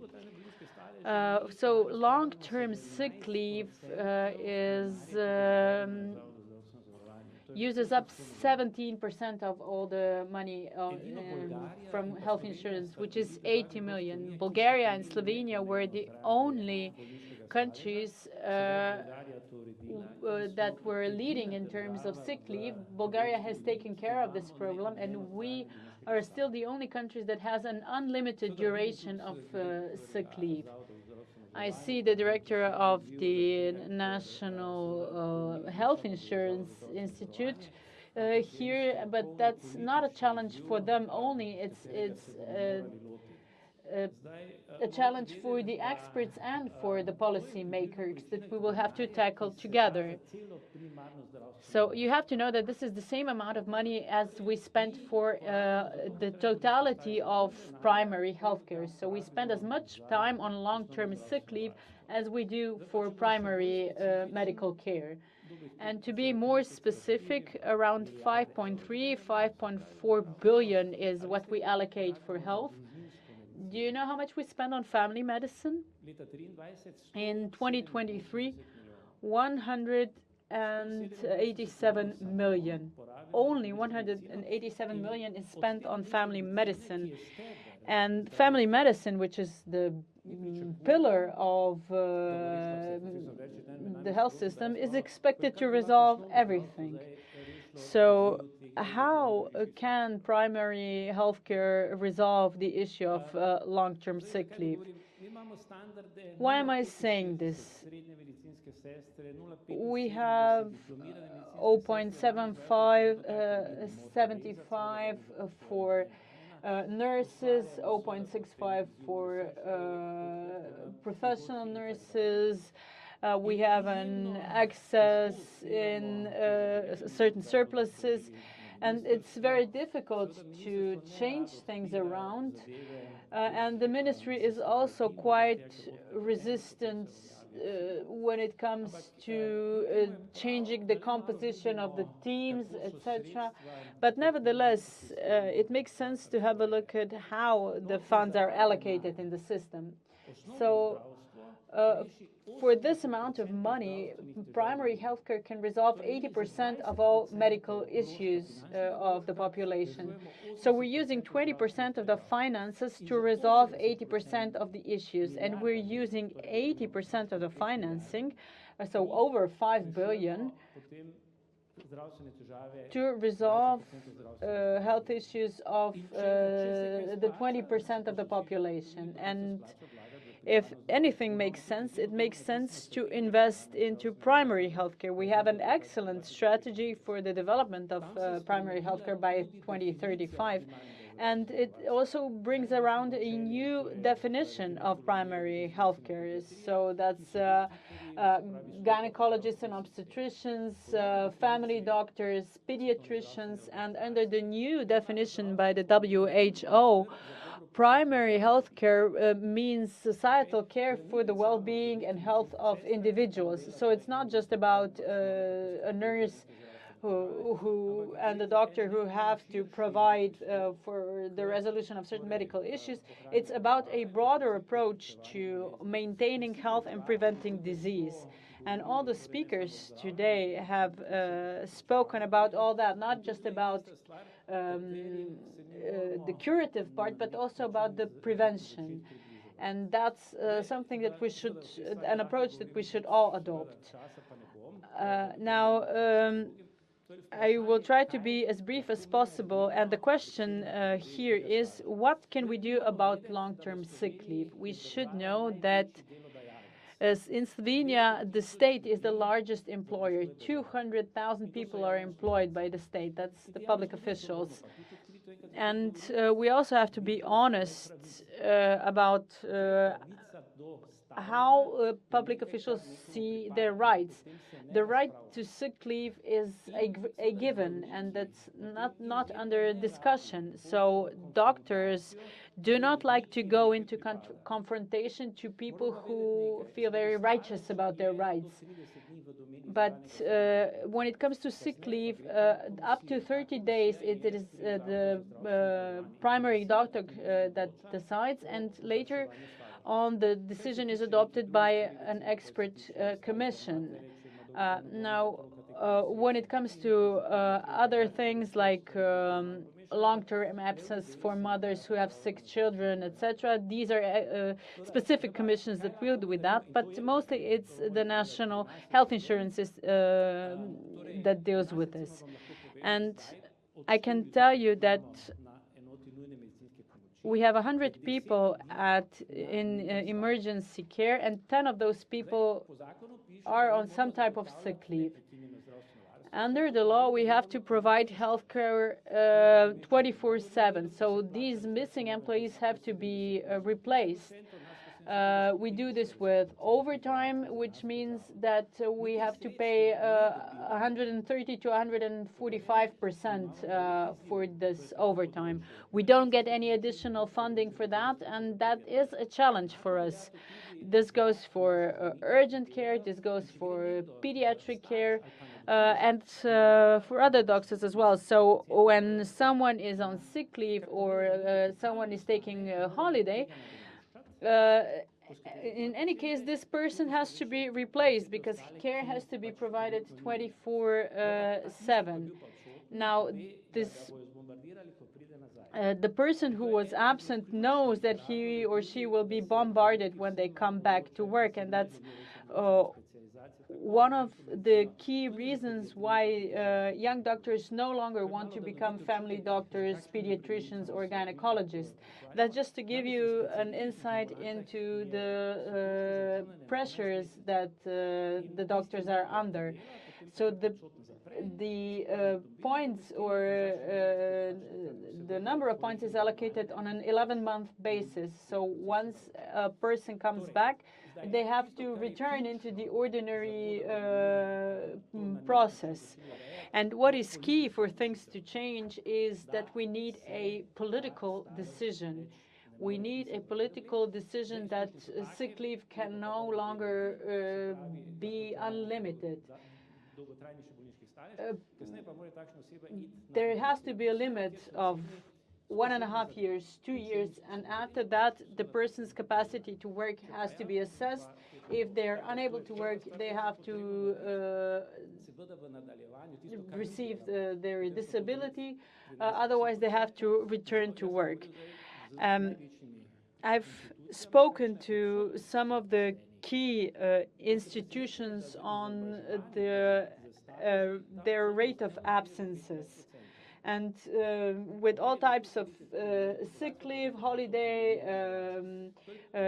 absence relating to training, the level of absences can be up to 25%. And I think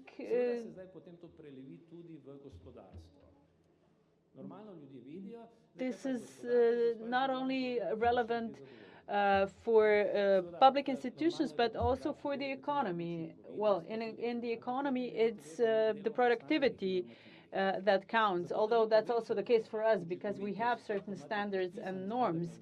And when you have prescribed standards and norms, improving productivity is very difficult. So you have to know that every month I have to see, I covered the 100%. What can I do to cover 105, 107? And why do we have standards?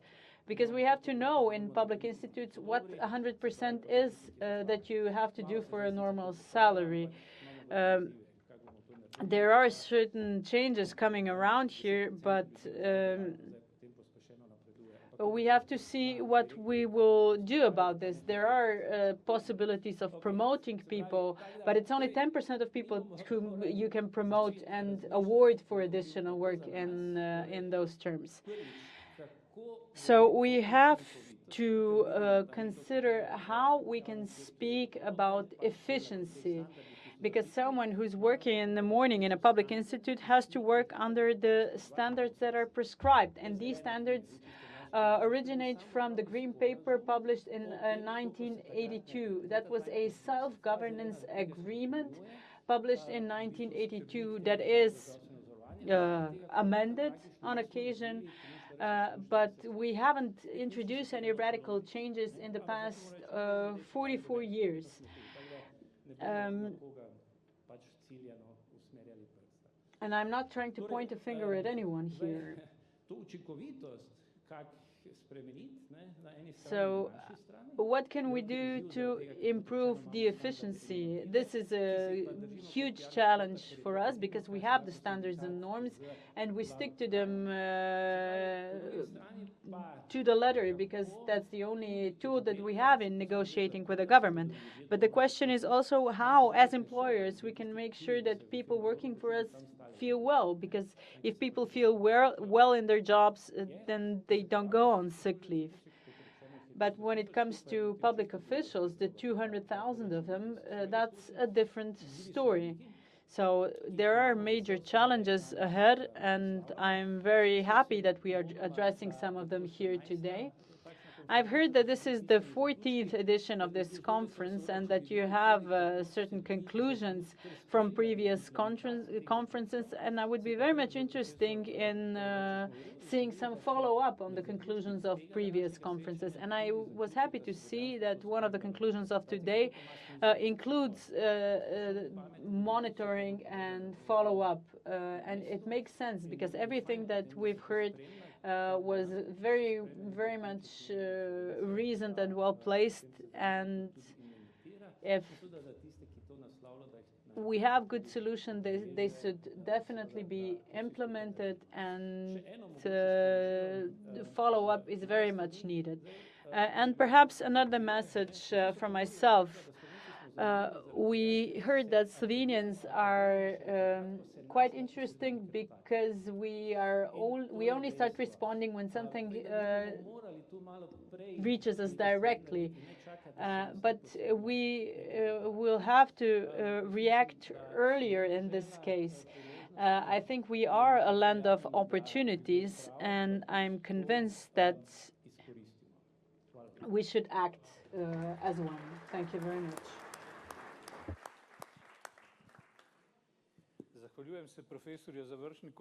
Thank you, Professor Završnik, for highlighting some aspects that we are all aware of. We read about them every now and then, but there are very few people who are willing to speak about these things out loud, particularly as directors of major institutions with hands-on experience.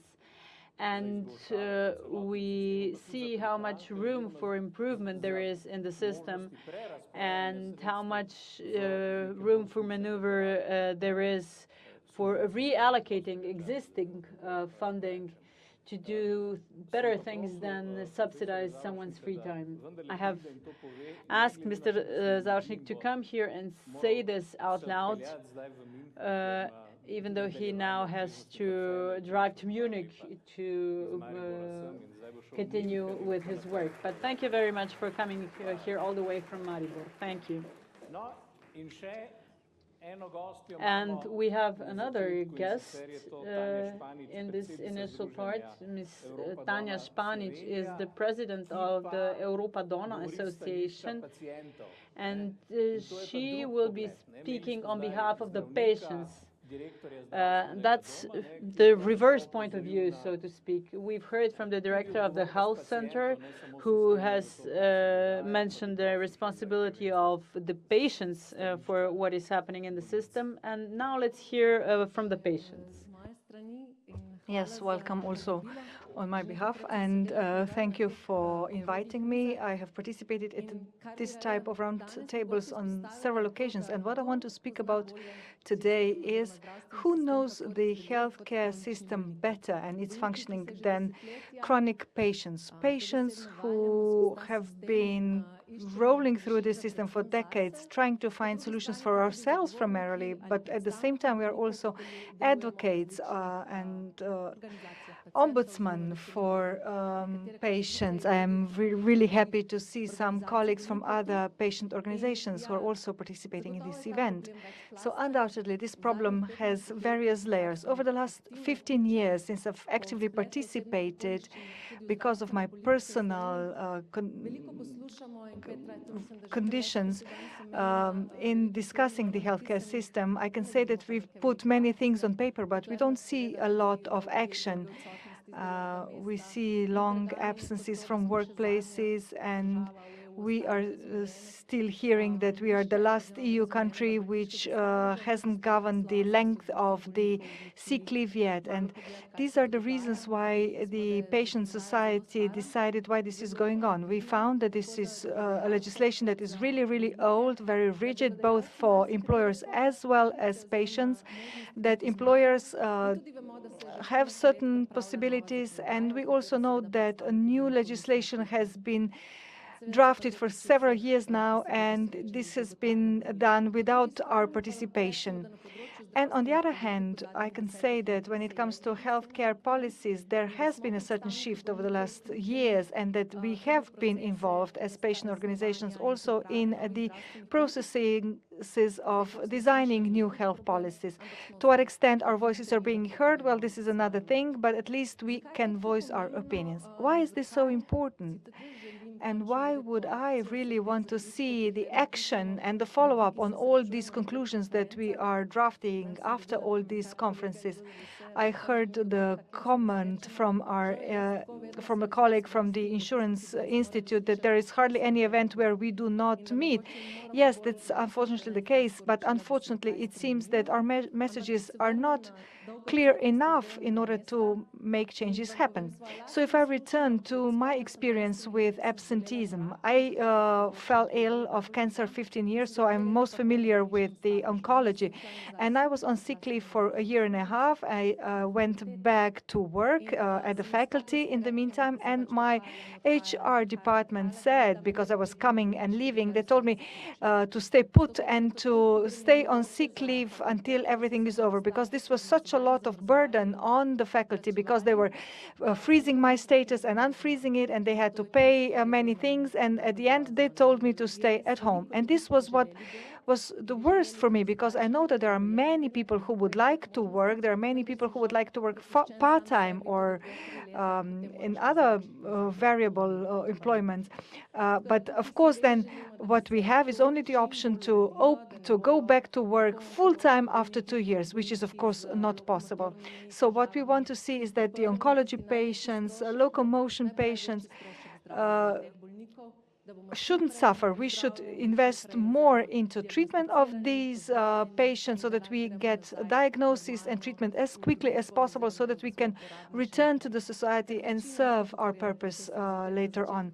Because as Mr. Zadel said at the beginning, most of us want to breathe till the end. We want to live, not only to survive. We want to survive and live also after the diagnosis.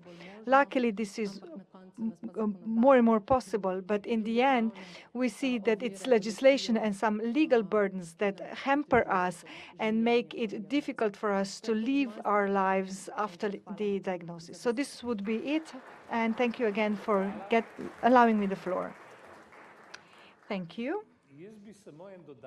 I would just like to add one minor thing. You mentioned that same things are being repeated, and it seems that the messages do not reach people who should hear them. So I have to say that part of us here in this room, and also the Insurance Institute of Slovenia, well, actually here everybody is present, to be quite honest. So not many things is left. Well, the National Assembly perhaps is missing today. But here on the podium, you have stakeholders from the entire spectrum. And what I find odd is that obviously in Slovenia we can draw excellent analyses and conclusions, but in the end they are not spilled into reality. So I would think it would be really worthwhile if we managed to make progress from this contemplative phase and the cognitive understanding of situation, that we actually motivated ourselves to make a shift, to make a next step. So I think this is the right moment to ask Ms. Vlasta Mižek from the Ministry of Health as to what are the possibilities that we do finally start to move. Yes, hello everyone, also on my behalf and on behalf of the regulator of the healthcare system, i.e. the Ministry of Health. Let me put it this way. The Ministry of Health is always midfield. It has to listen what patients have to say, what providers have to say, what employers have to say.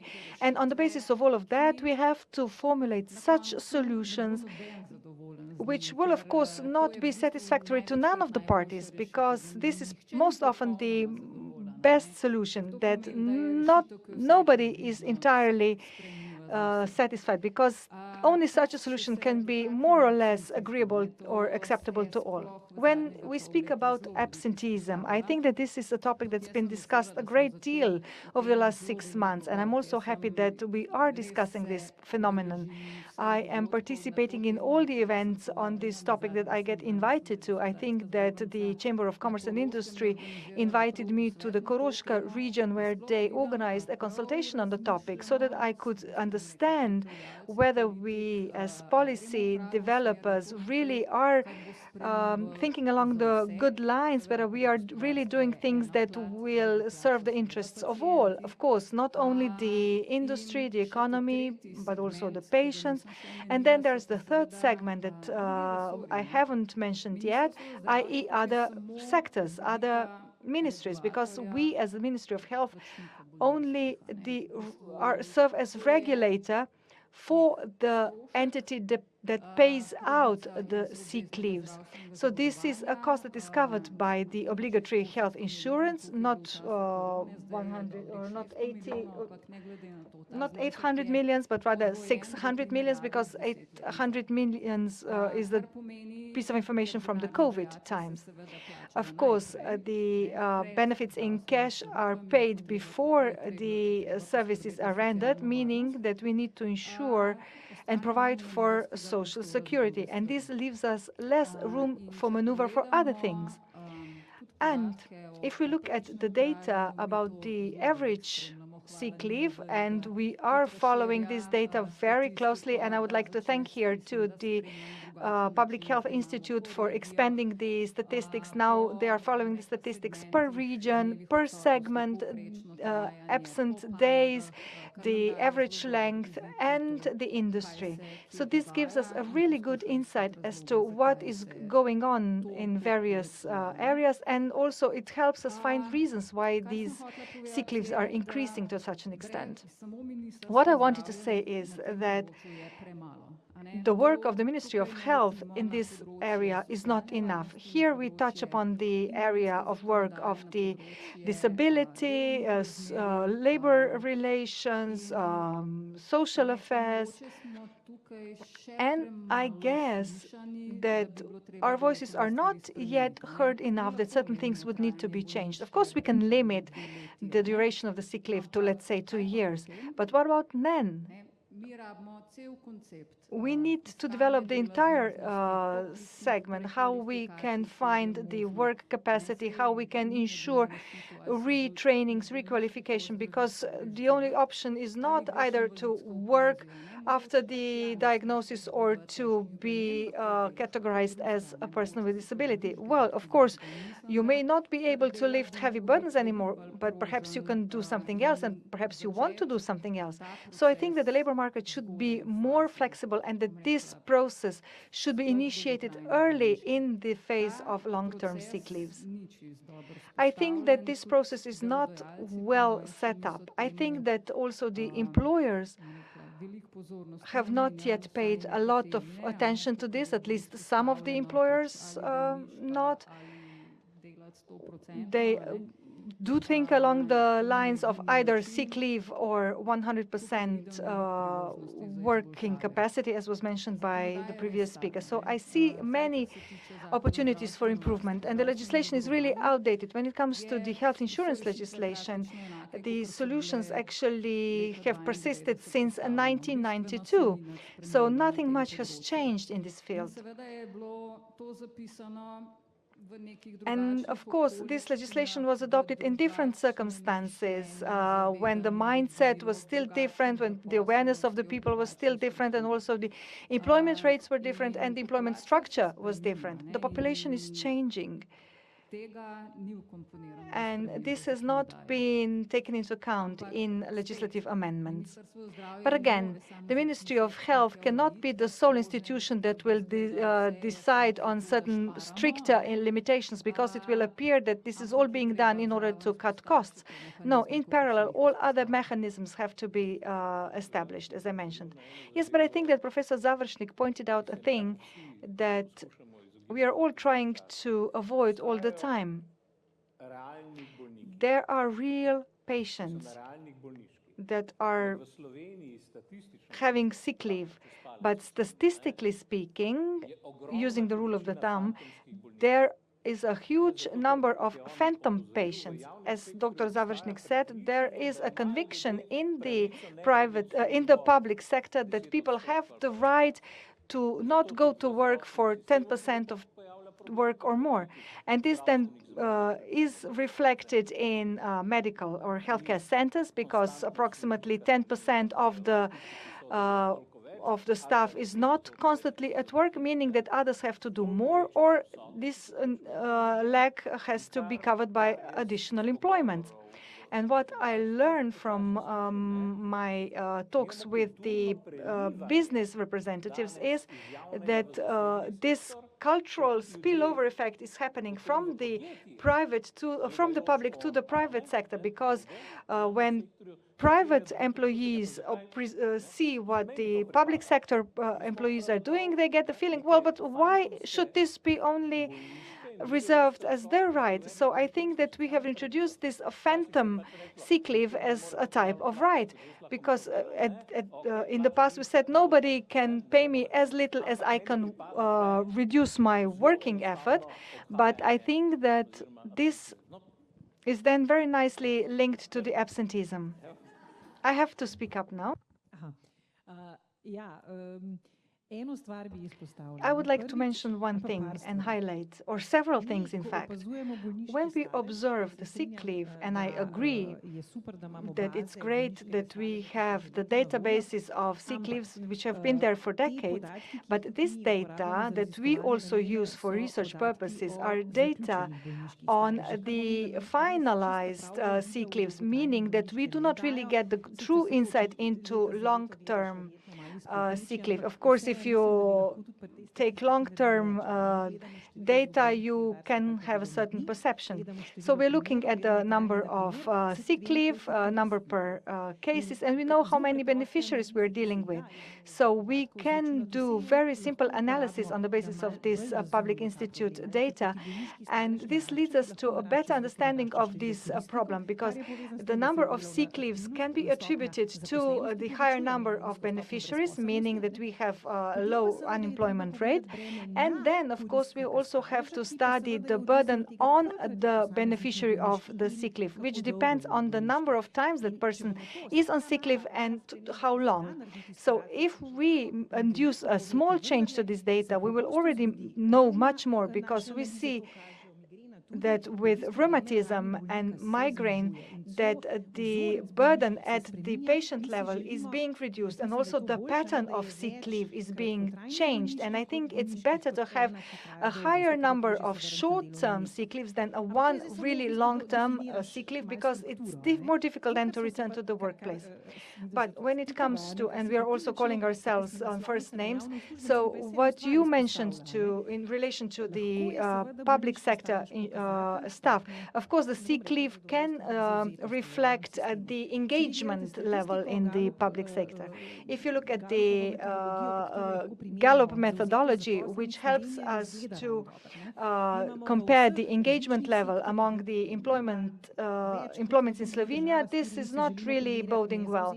So we see, if we want to compare ourselves with other countries, we see that the number of actively unengaged staff is even increasing.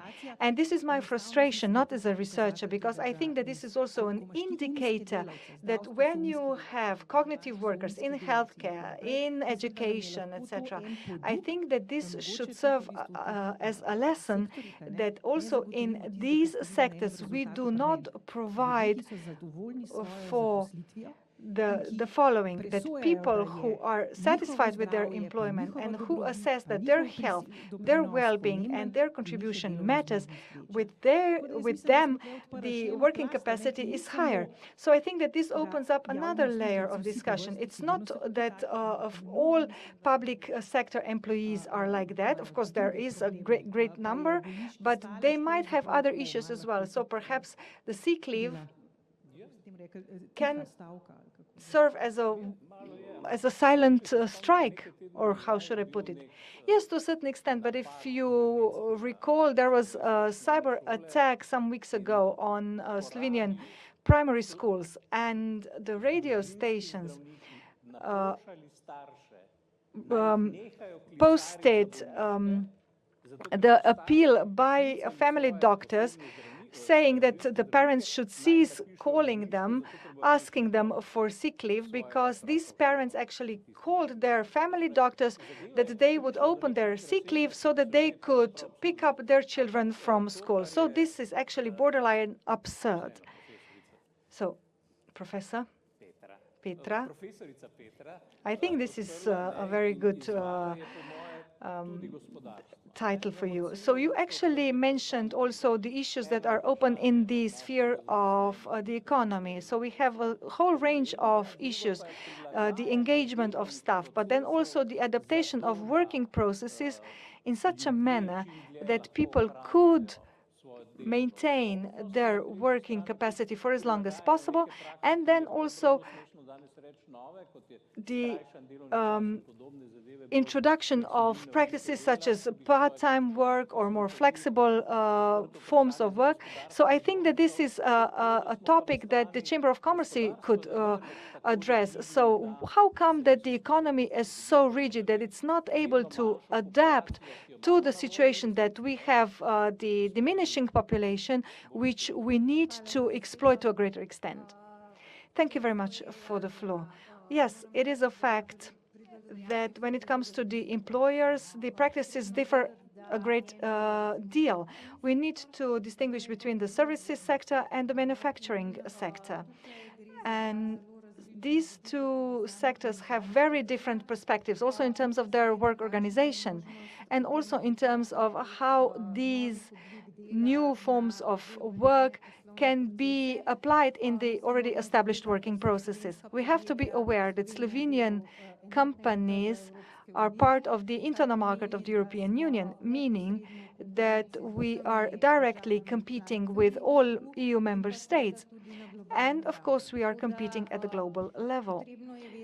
So we need to be aware that the legislation applicable in Slovenia, so it is either coordinated with through European directives, or, as is often the practice, what we find at our Chamber of Commerce and in our legal department, then when it comes to Slovenia, and this is not only true of the health legislation, but in general, that actually companies tend to gold plate the legislation and add additional requirements, meaning that this increases the administrative burden, but also the burden on the staff as a consequence. As a result, in certain cases, and I don't want to delve into details, our Slovenian employees have additional burden due to the legislation, and of course, this can also influence their health. The services sector, to the extent that we know it, is more open to these so-called new forms of work, such as teleworking, and this is quite impossible in certain times of manufacturing sectors. Then also working in different time blocks. If you have a manufacturing line, this is very difficult to organize. Everything has to be in sync, so 2 shifts or 3 shifts. And then in addition,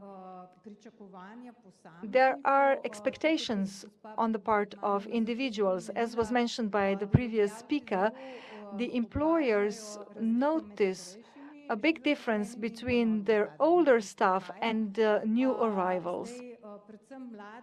Particularly the young employees, even during the interviews, and I can share my personal experience, the first question that I get during an interview is how much teleworking are you able to offer? So this is the question number 1. And to what extent are the working hours adaptable? So older workers, however, they have an immense amount of knowledge that they can share with young people. So new forms of work mean that companies are already introducing mentorships, transfer of knowledge, and shorter working hours of older staff in combination with younger staff. Yes, but nevertheless, adapting working places in Slovenia, and I'm speaking here as a layperson, is not really widespread in Slovenia. If we take a look what was going on in the German car industry, they were really working hard on adapting workplaces to making sure that people can stay in employment as long as possible, because it's cheaper to preserve and maintain their staff than to import stuff from Philippines or wherever. So I think that the human resources are diminishing, and these are the people that we have to work with. Yes, I absolutely agree that there's still a lot of reserve in that respect, and I hope that in the future the businesses will follow this trend to a greater extent. So let me now pass on to Professor Gabrovec.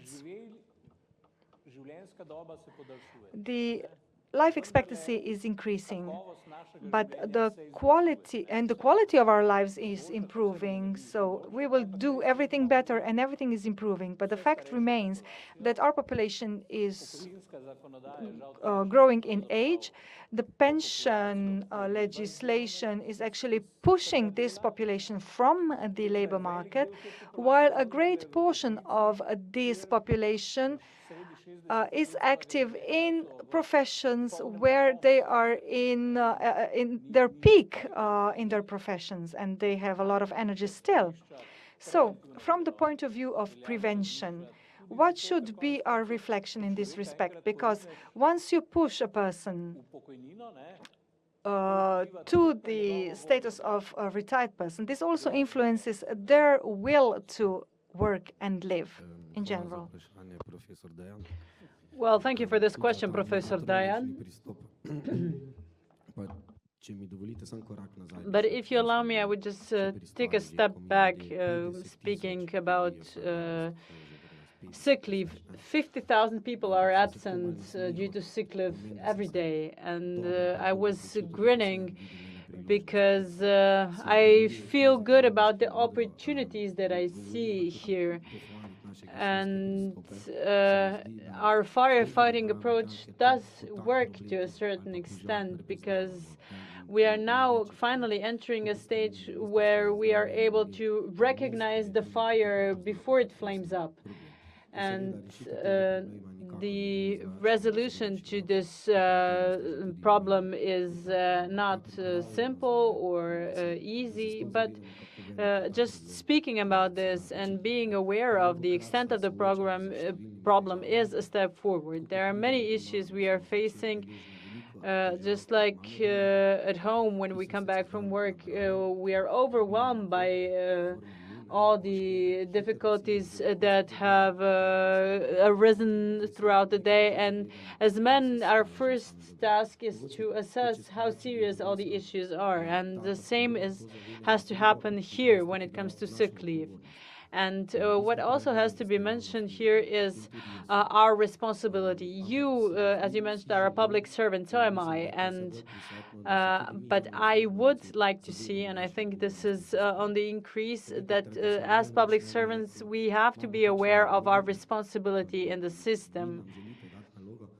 We know what our tasks are, or the tasks that are being assigned to us are, but the first thing that comes to mind sometimes is, how can I say that this isn't really my issue, that this should be assigned to someone else? But people who are out there on the street are the ones who are paying for all this. So it is our joint task to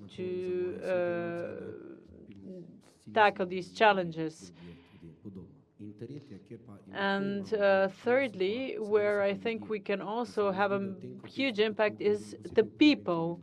When we're speaking about prevention, particularly, I think we underestimate people, and I don't like to do that, because everything we are doing and all the responses we see to our recommendations, for example, or to our screening programs, we see a huge response that is on the increase. And Dan mentioned another thing.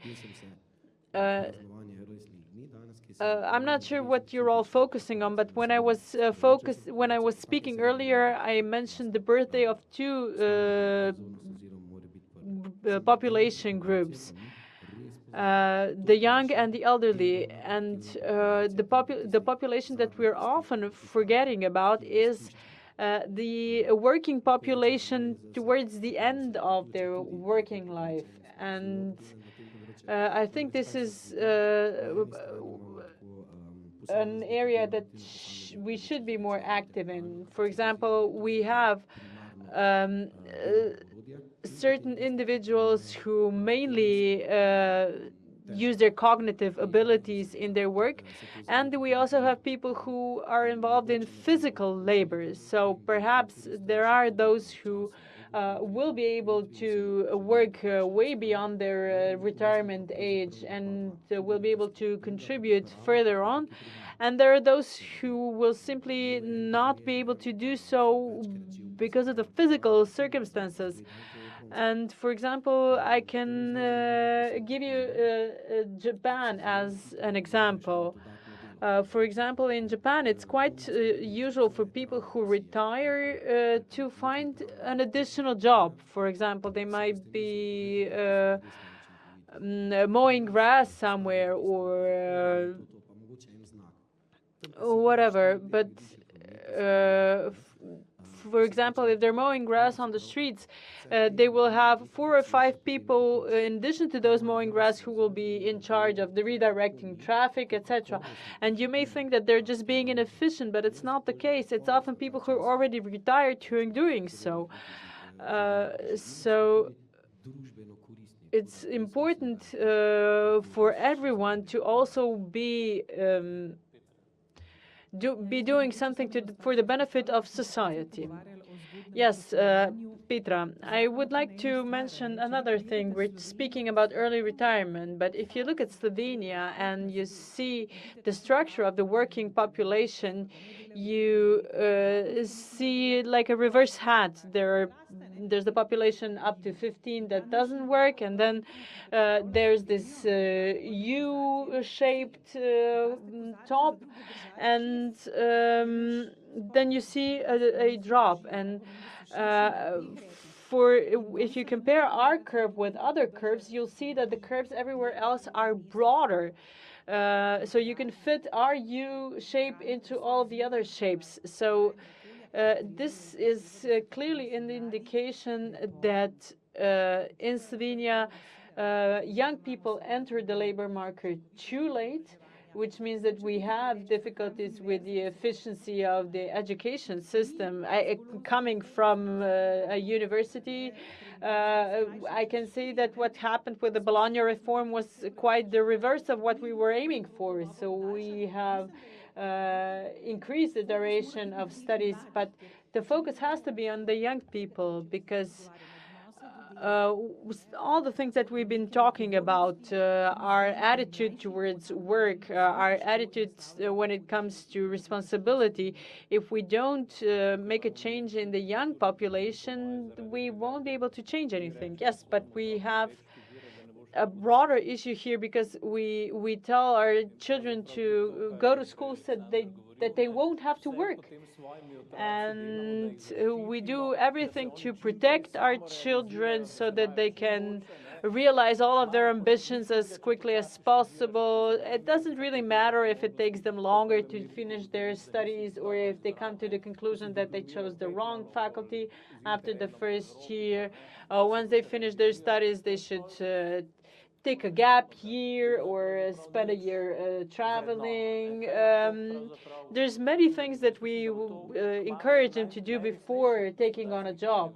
And I think this may be one of the key issues in the Slovenian economy, if it isn't one already.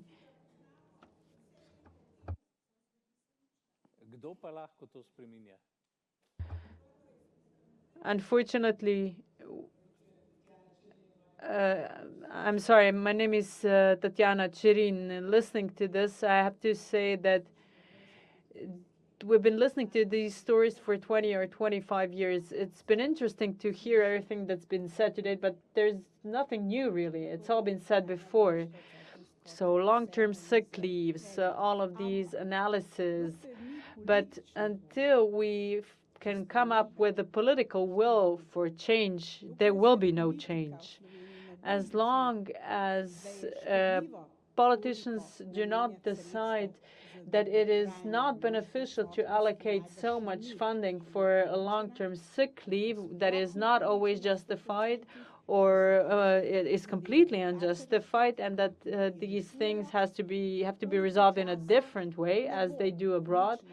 Until this nothing will change. And we all know that most politicians in Slovenia are afraid of the voters, of the citizens, and are afraid to come up with proposals that are not popular with the people.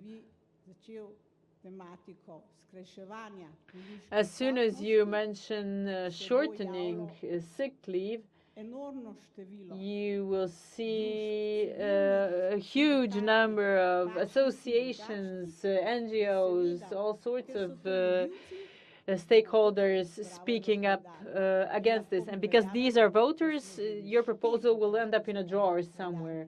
And trust me, we've seen this again and again, and it will happen again and again until Slovenian policymakers become more decisive, or until we are forced by some economy of scale or other to adopt a different approach, because the demographics are quite clear. And even with the level of taxation that we have, we will not be able to finance healthcare, pensions, the infrastructure, education, etc., etc., for the entire country. You may be able to do so for tomorrow, but not in the long term. So politicians should be more decisive and more professional. Yes, I agree. I have a feeling that we are coming up against the wall, that things have come so far that we will not be able to keep going for 20 more years, because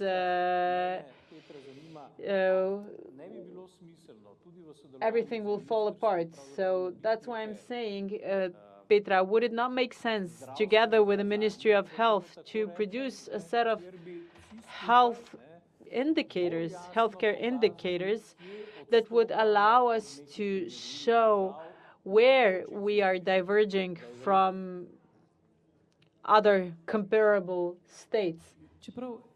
Well, if you allow me, I think that we are acting in a different context at this point in time. We gather a lot of data on patients. We have increased analytical capacity for processing this data, and we need to use this to our advantage.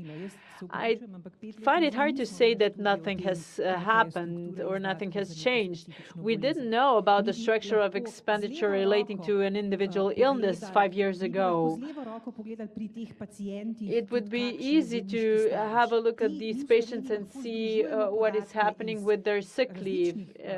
We now have the systems that allow us to cross-reference data from various systems, from the health insurance, from the statistical office. And when you have all of this data available for each individual, you definitely can gain a better insight into what is happening.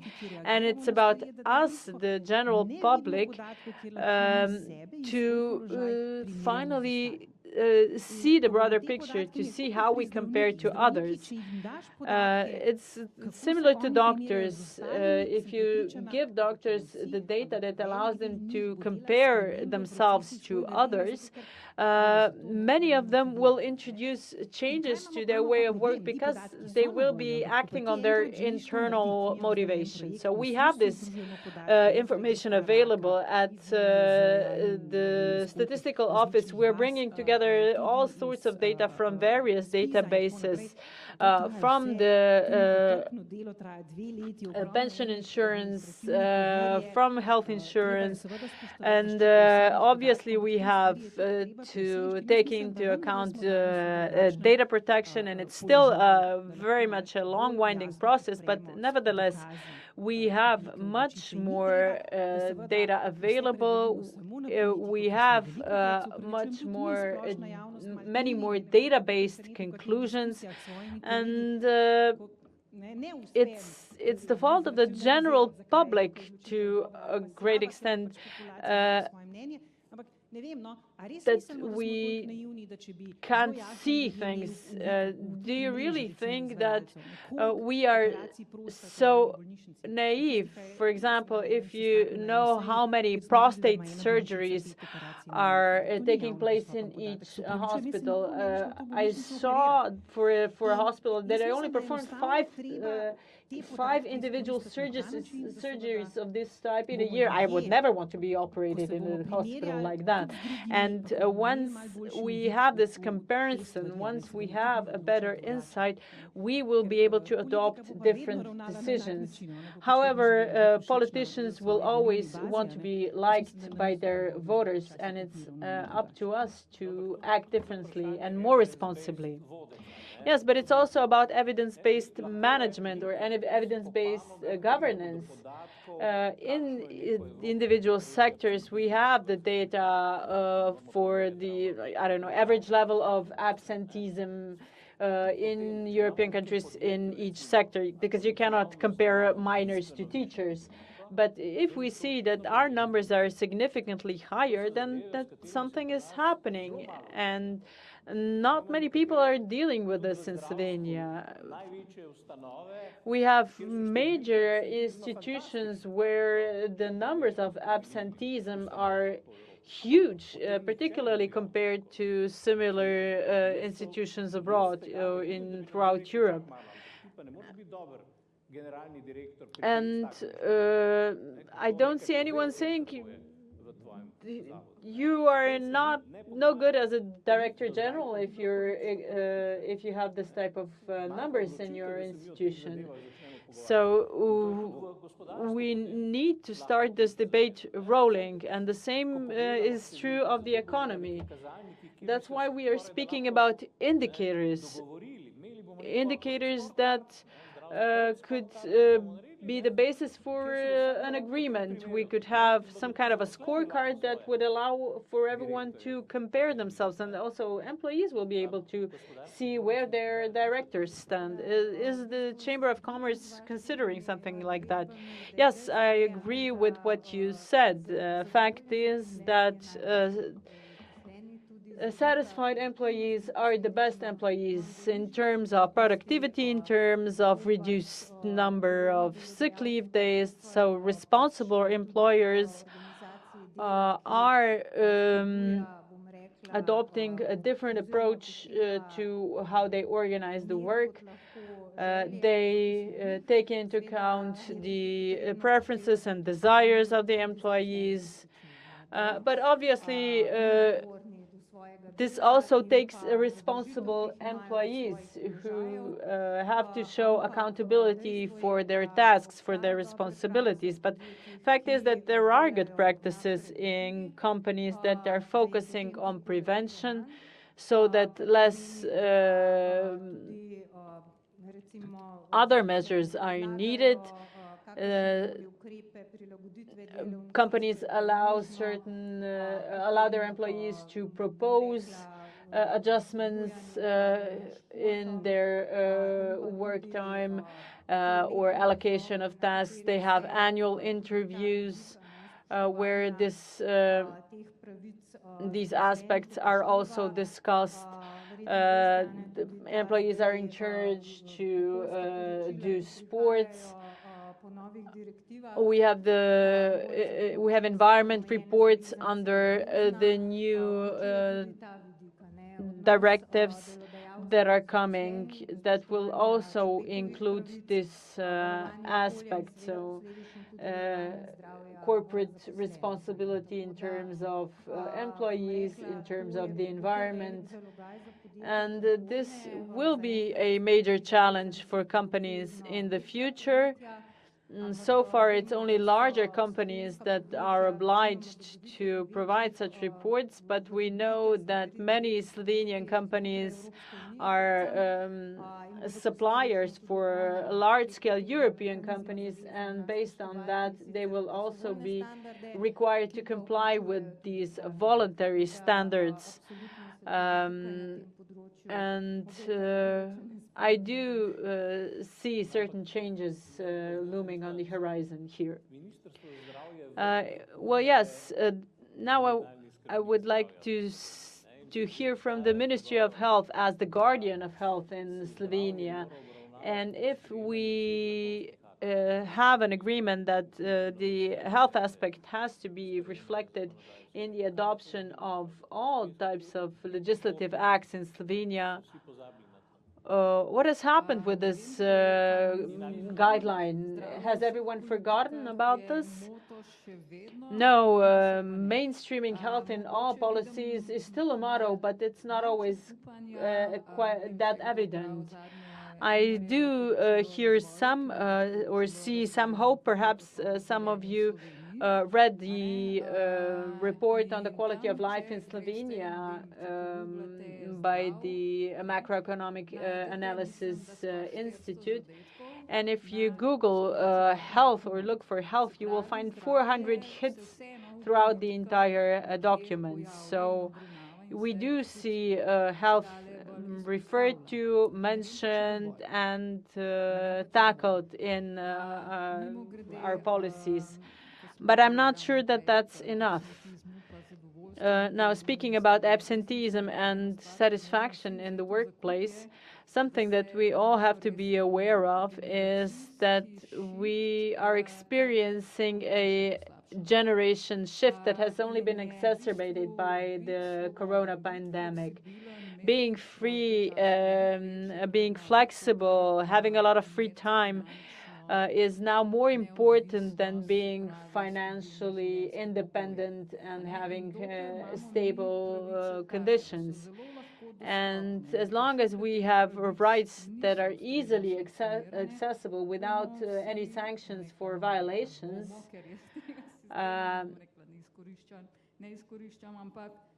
we will continue to see abuses. not by everyone, but by many people. And until there's a change, there are many individuals who are willing to take advantage of the system and do so without any reservations.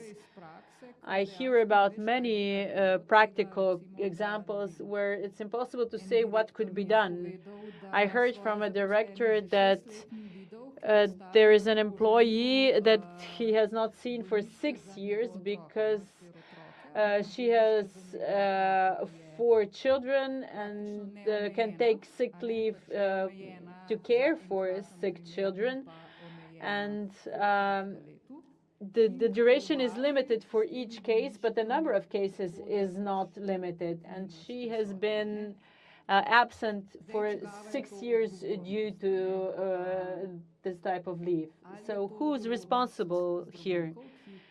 Is the responsibility in the hands of the doctors who are willing to sign off for the sick leave? Maybe someone should have a look at these children.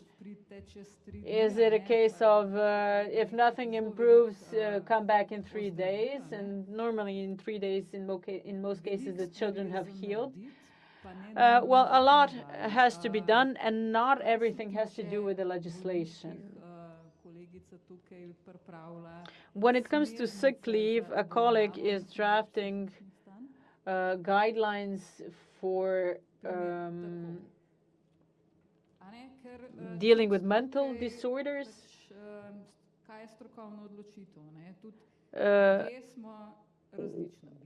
People are different. If I'm not well mentally, I don't necessarily need sick leave. But Branko may believe that he has to be absent for at least a month, suffering from the same condition, hypothetically speaking. So who is it that can say how much sick leave someone can take given their condition? At the end, it should be the doctor, but doctors are also different. And if there are no guidelines on how much sick leave, when, for what kind of cases, taking into account which circumstances, everyone will have to rely on their own judgment, and we see great discrepancies here. So it's not all about politics, it's not all about the legislation. It's the most difficult element is always making the decision, be it by politicians or by individuals. Well, yes, in this respect, I would appeal on everyone to have a look at the numbers, because there are certain rules that are applicable, and statistics can reveal a lot, and the more data we have, the more proof we have available, the easier it will be to see things clearly, to see where we really need to intervene. And hopefully this will allow us to continue prolonging our life expectancy, because I was quite surprised to see that since we've been independent as a country, we've been living for a lot longer. So that's perhaps my pointer when it comes to the conclusions. And I would now like to pass the floor to other speakers and to also see what we can do when in terms of the follow-up. Yes, thank you for passing me the floor. You all know that once I'm on the stage, your suffering is due to end. I think we started this conference with the cognitive dissonance, and we've done full circle, and we've come back to that. But I don't don't want to conclude on a too depressive or too optimistic a note. So I would just like to provide you with two figures that have come out of US studies. Only 17% of premature deaths can be prevented through medical interventions, and up to 60% of premature deaths can be prevented by changing the behavior of individuals. So we can distribute this responsibility between politicians and ourselves. And I will once again repeat the model we've heard so many times. So mainstreaming health in all policies, because it not only is relevant for all policies, but it's relevant for everything we are and everything we do. And everything we do as members of a community. And what we've been doing here today is to try to show a rational, constructive approach. We need measurement, because if we don't measure, we will never be able to summon the political will. We need targeted, exact measurements, and in addition to being kind, we also need to be quite strict with our political leaders who are decision makers. To a certain extent, because it seems that 60% of everything is in our own hands, and everything we've heard today can be the basis for what we call soft power.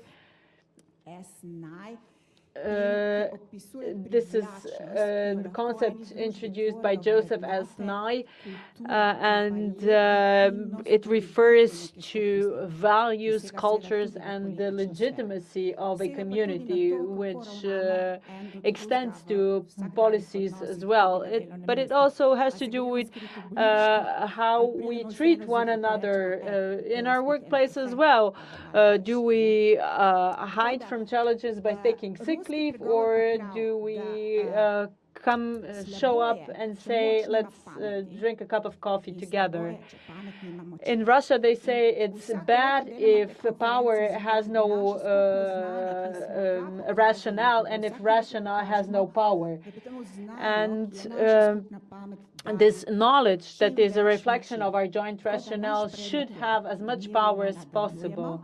So our proposal is to continue measuring, to continue with the input-output analysis that we have seen by Ms. Boncha for the 5 areas that account for the majority of our health budget, and to try next year, together with all the stakeholders that are present here today, to show that we have taken a step forward. Well, if cognitive dissonance should not allow us to do so next year, then perhaps the year after that. And now I'm only left with the thanks. I would like to thank everyone here today. First, all of our partners, the Chamber of Industry. I would also like to thank the colleagues from the Chamber for the flowers that they brought to me during the break. Thanks to Diane and Martina for for acting as moderators. Thanks to everyone for their contribution. Thanks to all of our guests and speakers, and also thanks to everyone in the audience. Tatiana, we have heard you. We share your pain, and we will do our best to reduce it. And this really is the end of today. Thank you once again, and please join us all for a drink where we had our coffee break. Thank you.